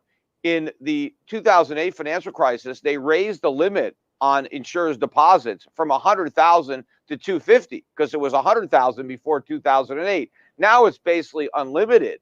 They're going to guarantee all the deposits, and this is a massive bailout for all the banks that haven't failed yet, but which were going to fail during the week and next week if the Federal Reserve didn't step up and backstop all these companies, or all these banks rather, by agreeing to take on all their underwater paper. All these banks are loaded up with long-term treasuries and mortgage-backed securities that are worth considerably less than they paid. They're now able to take that paper and give it to the Fed for 100 cents on the dollar, and that is a massive bailout. It is a return to quantitative easing, and the way Americans are going to pay for this is through higher prices. Inflation is now going to go through the roof. If you thought it was bad last year, wait till you see how much worse it is in 2023 and 2024. Wow. Not the news I want to start a Monday off with, Peter. Thanks a lot. Don't shoot the messenger. I know. There's other people that need to be shot. But anyway, that's a joke, folks. That's a joke. If Jane Fonda can joke about murdering politicians, I can joke about shooting bankers, right? It's a joke. It's a joke. Peter, talk to me about the long-term effects this is going to have on the market, because all the analysts on Friday were saying we're going to see the market crash now within 60 days or less. That seems pretty crazy to me, but is it that crazy of a notion? Well, look, if the Fed did the right thing, the market would crash. But the Fed's not going to do the right thing. It has no history of doing the right thing. It is doing the wrong thing. In fact, the reason the markets like the news, apart from the fact that nobody's losing any money, apparently, is that the rate hikes are probably off. The Fed is going to stop fighting inflation. The Fed is going to actually go back to creating more inflation. We're going to get a resumption of quantitative easing. In fact, quantitative easing resumed today because that's the process that the Federal Reserve is able to bail out all these banks, is by printing money and taking their mortgage-backed securities and their treasuries onto its balance sheet. So the Fed's balance sheet is now going to expand and more money is going to be created. And so we're going to have a lot of inflation. And inflation is good for stock prices, right? It makes prices go up. So the price goes up at the supermarket, but it also goes up at the stock market. But the problem is, I think the prices in the supermarket are going to go up a lot faster than the prices in the stock market. So you may see your stock portfolio go up, but it's not going to go up as fast as your grocery bill or your electric bill or your insurance bills or any Peter, of the and other for most prices Americans, who don't have a stock portfolio, they could care less of what you're talking about. They're going to be totally, you know what, when they see what happens to the prices that they'll be paying in 2023. Yeah. That's the key here.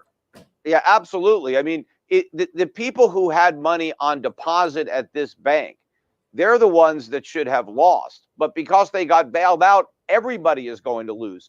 And when Biden says your bank accounts are safe, they're at greater risk now than ever before. See, the real threat to your bank account is no longer that the bank fails. The threat is that the value of the money is destroyed through inflation. Every bank account is going to see a significant decline in its purchasing power. What I would do if I had a bank account, I had any savings there, I'd take the money out because it's going to lose value. Buy gold, buy something real. But the riskiest thing you can do right now is leave your money in the bank because you're guaranteed to lose. Wow. All right, that's a powerful statement. You and I may talk offline. I need some advice on what to do with my money, Peter. Final question to you, real easy, because Joe came out doing what Joe usually does. Put the tweet up, please. He took no responsibility for anything in his inactions, because I know it wasn't any of his policy that set banks up this way. But I'll go back to 2008 when we saw those mortgage-backed securities fail and everything went to hell. We know what happened. I lost my shorts. So when he puts out this and says that the previous administration lays it all on Trump, it's his administration is at fault for the banks collapsing like this. Is there any validity to that? Well, not really. And in fact, look at his own Secretary of the Treasury, Janet Yellen. I mean, she did a lot more to engender this collapse than anything that happened while Trump was in office.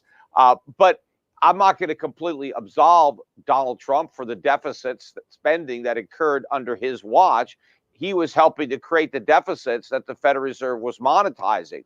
But the real roots of the problem go back to the Greenspan era and the low interest rate policy that followed the bursting of the NASDAQ bubble in 2001. That was the Fed's major mistake. That's what inflated the real estate bubble. And then they doubled down on those mistakes when that bubble popped and they went to zero and they went to quantitative easing. And then they tripled down during COVID when they just went to QE4 and just printed money like crazy.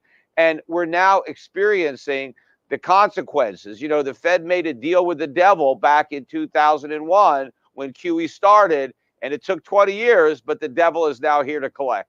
Wow. All right. So check your portfolio, folks. If you got anything, make sure you know where you're investing. Look at something solid, I guess, like gold, because, you know, I thought we got this fixed in 08, but obviously we did. And we have protests going on in France. And we also have the Prime Minister right now live in Mississauga. I'm going to pick that up for you right now. He's speaking with As a way of firefighters, encouraging people to first find responders. solutions that doesn't include that price. So we brought in a price on pollution, a carbon tax, as our opponents have labeled it, that applies to carbon emitting things like gasoline and others. But we knew, first of all, the experience in BC shows that if the carbon price is going to be effective, it has to keep going up. It has to continue to challenge. This is live in businesses that are looking at, Mississauga. okay, I'm going to bring in a new furnace. If I bring in an electric furnace, it might cost me a little more off the top, but because the carbon price is going up, I will save money over time. Investing in new technologies is really important. And knowing that that price signal is there is a huge part of incentivizing the behavior we want. I was down in Hamilton last year talking to the folks at DeFasco, where they made an agreement with us that they would shift off of burning coal to produce steel to going to electric arc to produce steel. So massively reduce their emissions. The carbon tax by 2030 was going to cost them hundreds of millions of dollars a year if they stayed on coal. So They made that change. But in all this issue, we knew that if we're just adding costs on to the average family, that's not going to get any support. So that's why in the 2019 election, in the 2021 election, not just the next election, but the last two elections, were fought over this carbon tax. And Canadians stuck with it and stuck with us. Why? Because the one thing I've been avoiding saying as the big reveal on the carbon tax is that it's not revenue that's collected that goes into government coffers. Not even for innovation into new technology is going to save people. The proceeds of the carbon tax are returned to Canadians. Every month here in Ontario, or sorry, every 3 months here in Ontario, 4 times a year, you get a check in the mail called the Climate Action Incentive. It's, you know, worth around different jurisdictions have different levels on it. It can be around $1,000 a year or so. And it is more than an average family pays with the additional price on pollution that we've brought in. So the Climate Action Incentive gives you back more money than the carbon tax charges you. What that means is if you choose to shift your behavior to bring in, you know, better insulated windows, or to ride your bike more and use your car less, or whatever you're able to do to reduce your own footprint, you're paying less of that carbon tax and you're keeping more of the more money we're sending back to you. The Climate Action Incentive and our price on pollution in the jurisdictions where it's in place, which is all of Atlantic Canada, Ontario, Manitoba, Saskatchewan, and Alberta, returns more money in the pockets of the average families than the tax charges them. If you have a massive McMansion and an indoor swimming pool, no, it's not going to offset your carbon emissions. But for 80% of Canadian families who are not the wealthiest, it gives them more money every single year. I don't And think so. that's how we've been able I'm to gonna do check in the Canada numbers. something that very few jurisdictions around the world have been able to do. And that's put a price on pollution. And that makes Canada one of the world leaders in fighting climate change. And what does that mean? It doesn't just mean, okay, we're on the right track for fighting climate change and keeping our planet safe. Of course, we want to do that. It also means people are increasingly seeing Canada as a place they want to be, not just as immigrants, but as investors.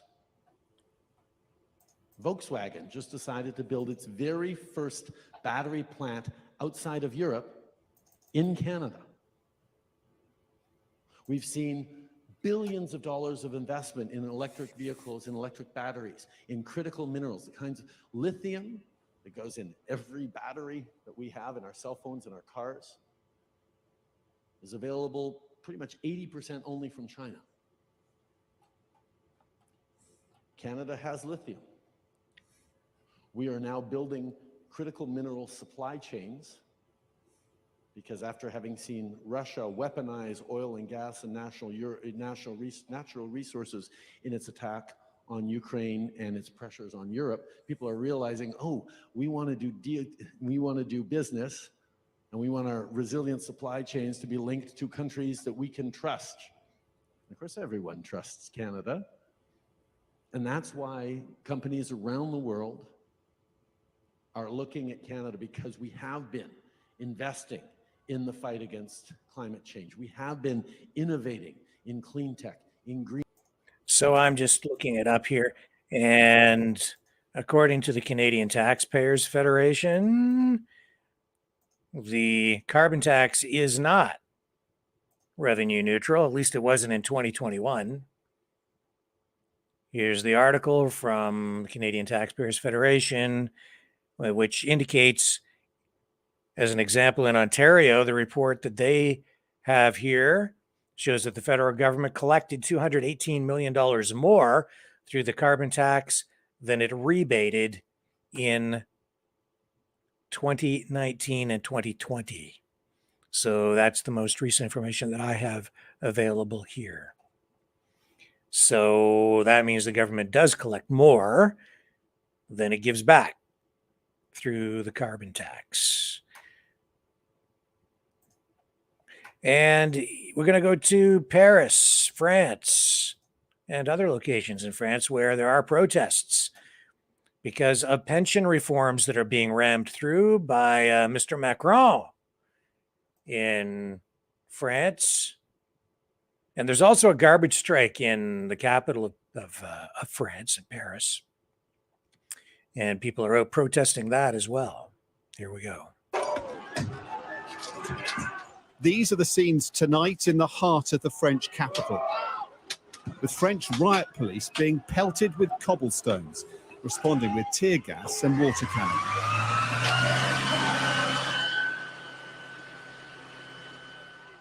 La Place de la Concorde not living up to its name. In France, you meddle with the retirement age at your peril, as President Macron is learning to his cost. Trying to make the French wait another 2 years for retirement has produced a furious reaction, bringing thousands out onto the streets, protesting across the river from the French National Assembly. La parole est à Madame la Première ministre. Inside, there was more pandemonium. MPs were in a rowdy mood as the Prime Minister walked to the podium, jeering her and waving signs against the plans to change the retirement age, and singing the national anthem.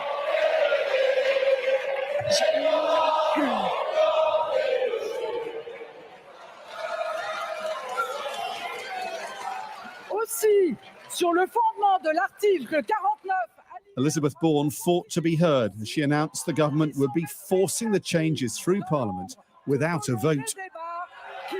The government has for now advanced its controversial plans, but at a huge cost, and exposed their enormous unpopularity, giving a boost to opposition politicians like far-right leader Marine Le Pen. It's an acknowledgement of total failure for Emmanuel Macron, because it's his reform. He is the one who carried it.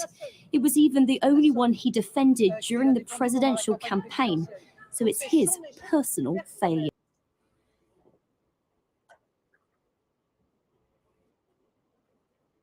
Hang on, not quite done. Been living through strikes.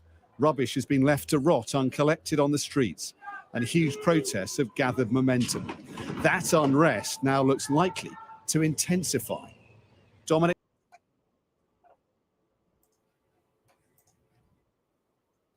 So a lot going on down there.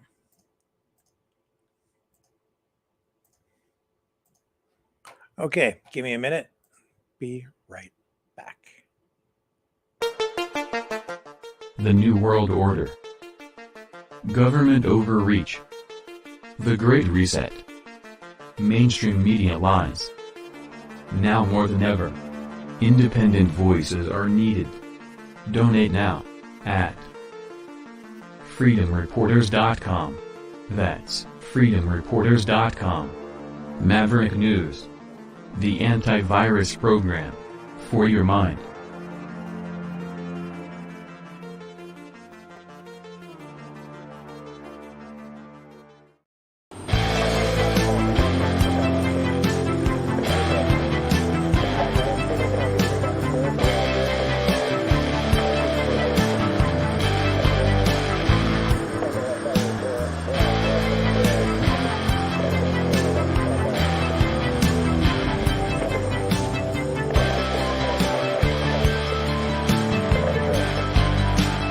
Maverick News. Fighting for freedom. So here's footage released today by the Department of Defense in the United States of that Russian fighter jet, two of them actually, that came into the vicinity of the U.S. drone over the Black Sea. The U.S. saying that the Russians came into contact with the drone, actually damaged it, hit the drone, damaging, I think, the propeller. Here's footage showing the jet, one of the jets, actually dumping fuel. It appears to be dumping fuel on the drone. There's the fuel dump. And this was supposed to be, I guess, intended to blind the drone. And then the reports are that a second jet came along. It actually came into contact with the propeller. And we go to color bars there because the video link was interrupted at that point. And the drone went down. It is now submerged under thousands of, down what? Well, it's at the bottom of the Black Sea is where it's at.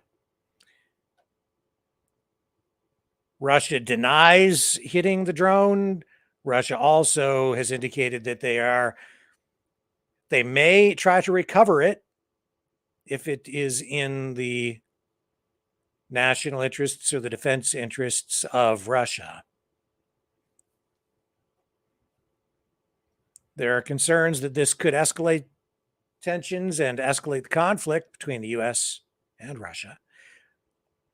Personally, I think this is going to be forgotten about within the next couple of days. I don't see this escalating things, but it is significant because contact has been made. Nevertheless, it's a drone. It's unmanned. And I'm just checking some messages here from some incoming people. So I don't think this is anything, honestly, to be that worried about. It's saber rattling from the U.S. side, but I don't see it turning into any kind of significant escalation. However, Poland is saying that it is going to send fighter jets to Ukraine within probably the next week or so, I think, within days, they're saying. Poland's president saying that his country is going to give Ukraine a dozen MiG-29 fighter jets, making it the first NATO member to fulfill the Ukrainian government's requests for warplanes. So Poland's president saying that they will hand over 4 of those jets within the next few days, and then the rest, which need servicing, will be supplied later. And so the total number going there will be somewhere between 11 and 19 jets, so somewhere around a dozen. And that is absolutely an escalation, with Poland saying that the rest of those jets should be delivered sometime within the next month. And other NATO members are looking at this closely. The U.S., of course, has been asked to supply jets as well. So far, that has not happened. The White House saying that they have been looking at the possibility of supplying F-16s to Ukraine, but not so far. We'll see if Joe Biden shifts his position on this. Poland has also sent 14 German-made Leopard 2 tanks to Ukraine, and Canada has provided 4 Leopard 2 tanks and is promising to send 4 more. That is escalation, but that's not because of the drone. And what else do we have for you tonight? We have that special rapporteur has been named by the Prime Minister in Canada to look into Chinese meddling in Canada's elections. And we have reaction from the leader of the New Democratic Party of Canada, Jagmeet Singh, who is also responding to questions from media asking about Chinese meddling at in a municipal election. L'abordabilité et s'assurer qu'on rentre contre le gouvernement. The next question comes from Marina von Stackelberg with the CBC. Hi there. As someone who represents a Vancouver area riding, what is your reaction to the Globe and Mail story out today that alleges China's diplomats intervened in the last municipal election in Vancouver? Yeah, it's deeply concerning. From what it sounds like, it targeted Kennedy Stewart, the former mayor of Vancouver. As someone who represents Burnaby, a neighboring city, the idea of a foreign government influencing our municipal election is deeply concerning. It should not be happening. And it's why we've been calling for a public inquiry. We want to make sure that Canadians have confidence in our electoral system because people's voices matter, their votes matter. And it matters because we're seeing the impacts of the decisions of government. The fact that we're living in a housing crisis and a healthcare crisis. The fact that these nurses that I met with today are worried about their future and that they're not sure what's going to happen. We want to make sure that these nurses have a bright future, that they're able to live in the communities where they grew up, and that they're able to work in a healthcare system that's there for them. And to do that, we need to have decisions being made by government that actually put people as a priority. And people need to know that their vote matters, and they need to know that their elections are free from foreign interference. And that's a big concern. Do you trust David Johnston can do his job as special rapporteur, and will you accept what he decides should be done? I've said, and I maintain that Mr. Johnston is someone of strong reputation, of integrity, and he is someone that's independent and nonpartisan. And so I certainly trust him to do his work. I want to make sure that his mandate includes all the information important to assess what the Prime Minister knew, when the Prime Minister knew that information and what he did about it. And that it includes really important recommendations about what we need to do to safeguard our democracy. But despite all that, I still maintain that we need a public inquiry because Canadians need to have confidence in our elections. And like I said, there's really important questions in front of us about affordability, about our healthcare system, about how we build a healthcare system that's there for everyone, how we hire enough healthcare workers and respect those workers. These are very important questions that Canadians should have full confidence their vote matters. And that's why restoring confidence in our electoral system is so important so people continue to participate and so that their votes are reflected in decisions that actually improve their quality of life and respond to the problems that they're faced with. Our next question comes from Dylan Robertson with the Canadian Press. Hi, Mr. Singh. Thanks for taking our questions. Just building on what you just spoke to about the integrity of David Johnston, I'm just wondering if you could comment on the Bloc and the Tories, noting that Johnston was referred to as a family friend by the Prime Minister in 2017. Mr. Blanchet says that he's close to Trudeau. It seems to be you're saying he's a man of integrity and that what the opposition parties is saying here doesn't actually follow. Well, what has become really clear is in this whole very serious matter of foreign interference that the other opposition parties, and frankly the Liberals as well, have been more focused on scoring political points than really focused on solutions around protecting our democracy. And that's why we've been calling for an independent process. And while we still maintain we need a public inquiry to restore public confidence, to respond to the concerns that Canadians have, and to make sure that it's a public element so that people know what's going on, there's transparency. I do, though, maintain that Mr. Johnston is someone of integrity, someone who's shown in his career that he is someone that is nonpartisan and trustworthy. And so I think that it is a positive step, his appointment. But I do want to make clear that I want to make sure that Mr. Johnston has a broad enough mandate to answer the fundamental questions that Canadians have. What did the Prime Minister know? When did he know it? And what did he do about it when it comes to foreign interference? And I still believe that Mr. Johnston has to launch a public inquiry to have that public and independent response that provides Canadians with confidence in our electoral system. Thank you. And just on that note, is this process not a waste of time in that regard if you feel that there must be a public inquiry why not just jump to it? Why have the special rapporteur say what you want to happen already? Do you think it's a waste of time?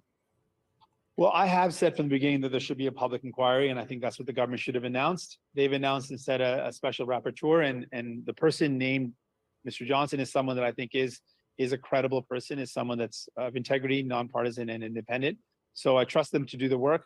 I still believe that what the special rapporteur should do is launch a public inquiry to restore Canadians' trust, and we'll see the work that's done. I'm very interested in the work that the special rapporteur does, that Mr. Johnson does, and I'm interested in the solutions to protect our democracy. That's what my focus is.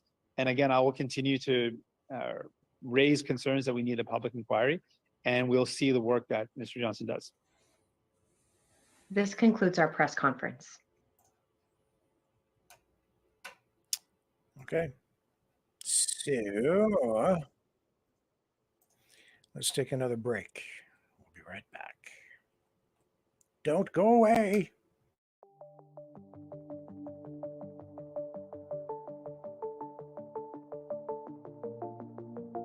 Greetings, brave Mavericks. Our quest for truth continues. We go beyond fake news. Together we expose propaganda. Together we pull others out of rabbit holes. We are maverick thinkers. We are all unique individuals. Defenders of individual rights and freedoms. Credible. Trusted. Grounded in reality. Maverick News. Maverick News. Defending free speech. Free speech. Donate at freedomreporters.com. Do it now. Tomorrow may be too late. Maverick News. The world is watching.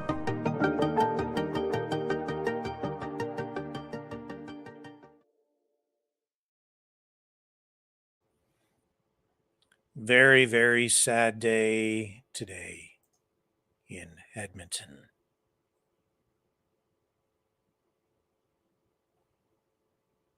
Edmonton's police chief is saying the killings of 2 constables in the line of duty there is a horrific tragedy. These are the officers who lost their lives today.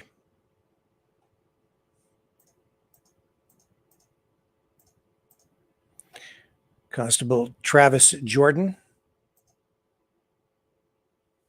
35 years old, and 30-year-old Brett Ryan were killed while responding to a domestic dispute at an apartment complex in the city's northwest. A young male suspect was shot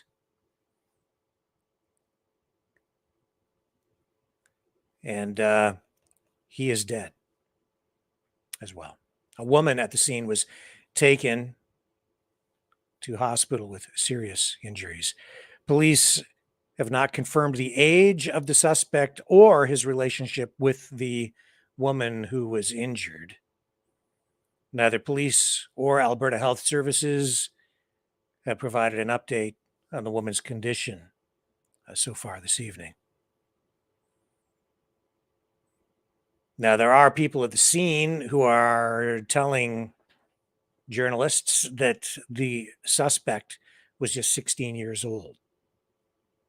If that's the case, then as a minor, that person would be dealt with under special terms, special provisions under the criminal code for minors. And there are also people at the scene who are telling journalists that the injured woman is the mother of the 16-year-old who was shot. Of course, the 16-year-old who was shot, having been killed,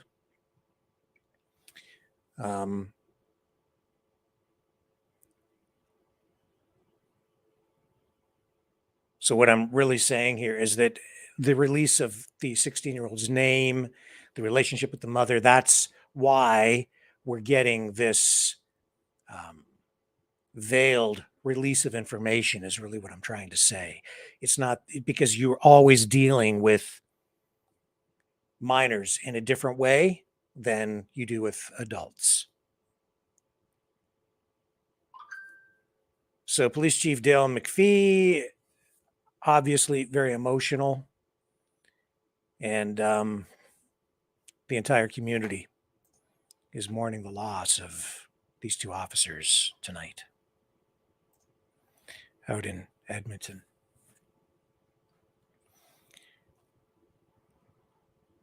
Another senseless tragedy. We'll get more information, I'm sure, in the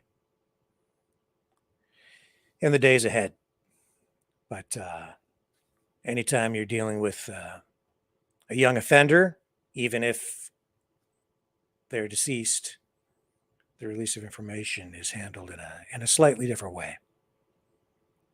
So we have to bear that in mind as we wait for information on the identity of the suspect and of this injured woman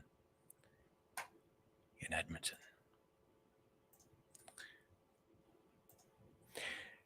I should comment, I think, too, on the National Citizens Inquiry that we ran earlier this evening.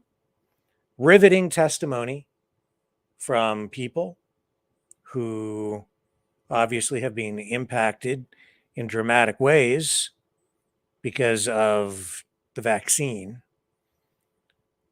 Useful, helpful, revealing. That's what the inquiry has been already on this, the first day of testimony out in Truro, Nova Scotia. But I have to say, I'm extremely disappointed to see that there is like virtually no mainstream media coverage of this National Citizens Inquiry at all. I haven't seen even one story posted on any of the major mainstream media outlet news sites. I haven't even really been hearing much about it through independent media sites today or tonight. I thought it was important for us to run that portion of today's testimony. I think it is vital that that kind of information is shared.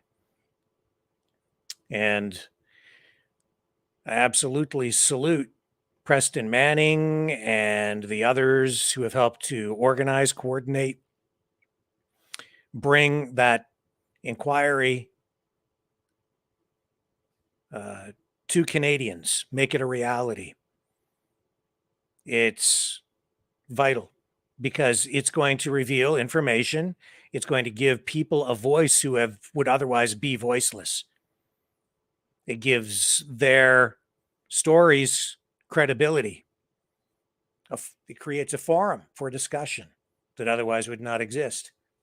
Even if the mainstream media completely ignores this,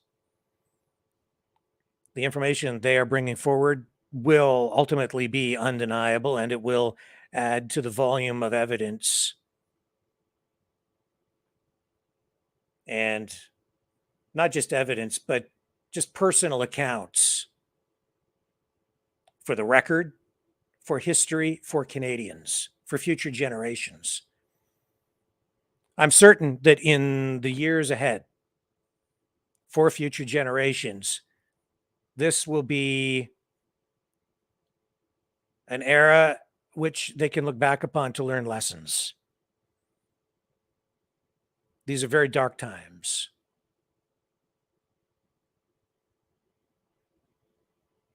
And that's why this inquiry is so, so important.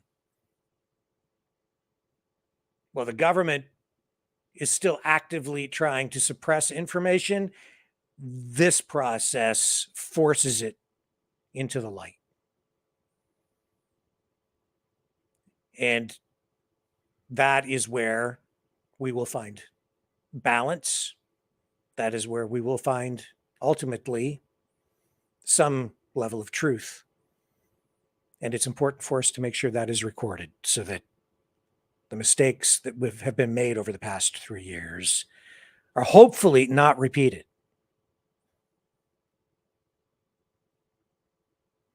We're on the way to getting to that place. It's just a very long process. It's frustrating. I think that the last 3 years have taxed people in psychological ways that are unquantifiable. Mental illness, drug addictions, death, suicides. The social costs are incalculable, really. We've seen studies conducted by social scientists like Dr. Jay Bhattacharya from Stanford University and the Great Barrington Declaration. The doctors and the researchers, statisticians who were involved with that research and those recommendations, I think also will be recognized through history as truth tellers, maybe even heroes, true heroes, who stood against authoritarianism, propaganda, the true misinformation of government.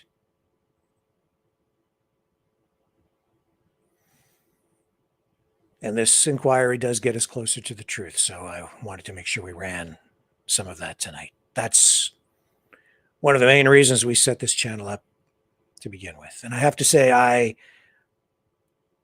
am humbled and grateful for the ongoing support that you guys showed overnight and through the day today, with messages coming in to reassure me that what we're doing here does mean something, that it is making a difference. I do get frustrated. I'm very frustrated right now. I see that things are not really going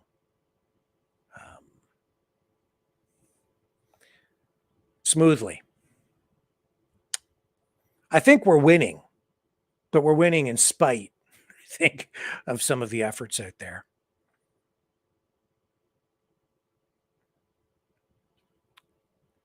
But as much as we're winning, I'm also concerned, and I mentioned psychology and psychological manipulation, and it's kind of coming from various sides. And there's more truth to be told in that regard, too. I hear still people shouting the word freedom a lot. I hear a lot of words and a lot of phrases, a lot of political platitudes. But these are broad words, and I know that when I'm hearing them these days, a word like freedom can mean many, many different things to different people. And it's easy to sell the concept or the idea of just freedom to people in a broad context without being held accountable for it, because people will superimpose their own perspective or their own worldview of what freedom is supposed to be onto whatever message of just straight up freedom is being projected at them by whatever activist, politician, protester, or whatever person is just projecting that to you. You hear the word freedom, it sounds very positive, but just look back through history at the number of political activists, revolutionaries who have used that word. Which revolutionaries have never used that word? I can't think of many. It doesn't matter where they sit on the political spectrum. They all want freedom. I would suggest to everybody out there tonight, assess, what does freedom mean to you? What is your definition of freedom? Then, the next time someone is selling you freedom, ask them, What is freedom? What do you mean by freedom? And then see if it meshes with what your view is. Because there have been so many revolutions, so many wars fought for freedom that I have to wonder what it really means to different people, because you see communists, fascists, straight up dictators,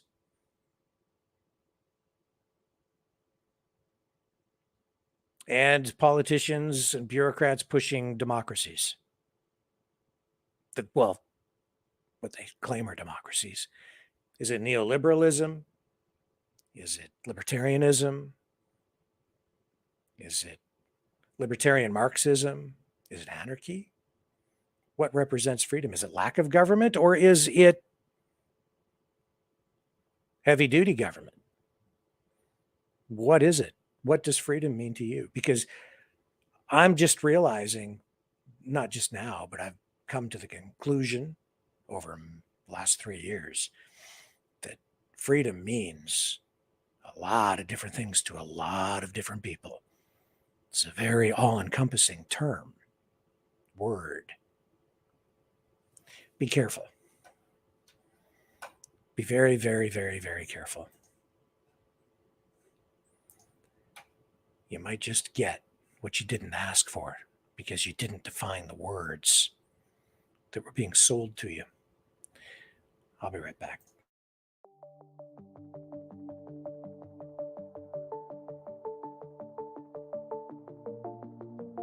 Greetings, brave Mavericks. Our quest for truth continues. We go beyond fake news. Together we expose propaganda. Together we pull others out of rabbit holes. We are maverick thinkers. We are all unique individuals. Defenders of individual rights and freedoms. Credible. Trusted. Grounded in reality. Maverick News. Maverick News. Defending free speech. Free speech. Donate at freedomreporters.com. Do it now. Tomorrow may be too late. Maverick News. The world is watching.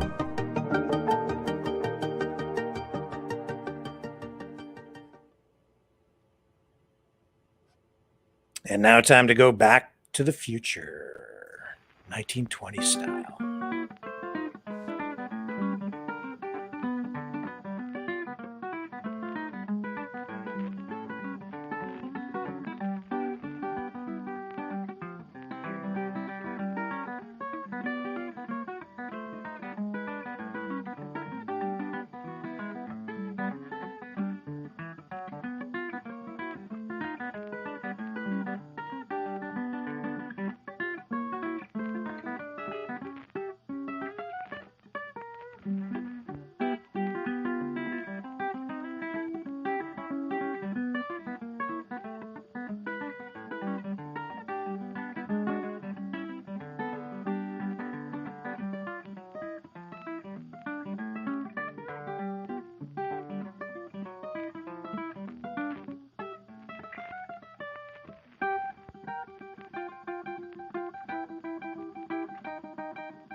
I love that old stuff. I love the style of the 20s. I love the Art Deco of the 40s. I love those old pulp magazines. I love that old-fashioned science fiction.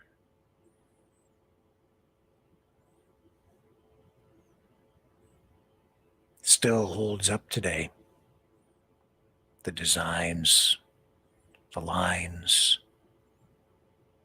And I wish we were as optimistic and as forward-focused on life as they were back then. The New World Order. Government overreach. The Great Reset. Mainstream media lies. Now more than ever, independent voices are needed. Donate now at freedomreporters.com. That's freedomreporters.com. Maverick News. The antivirus program for your mind.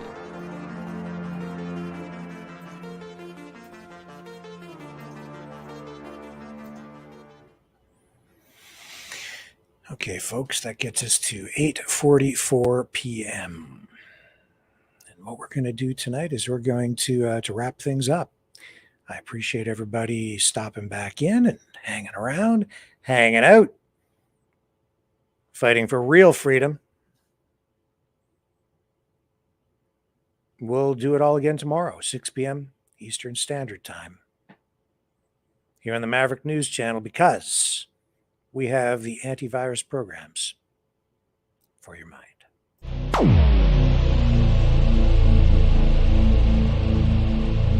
This has been a Maverick Multimedia production.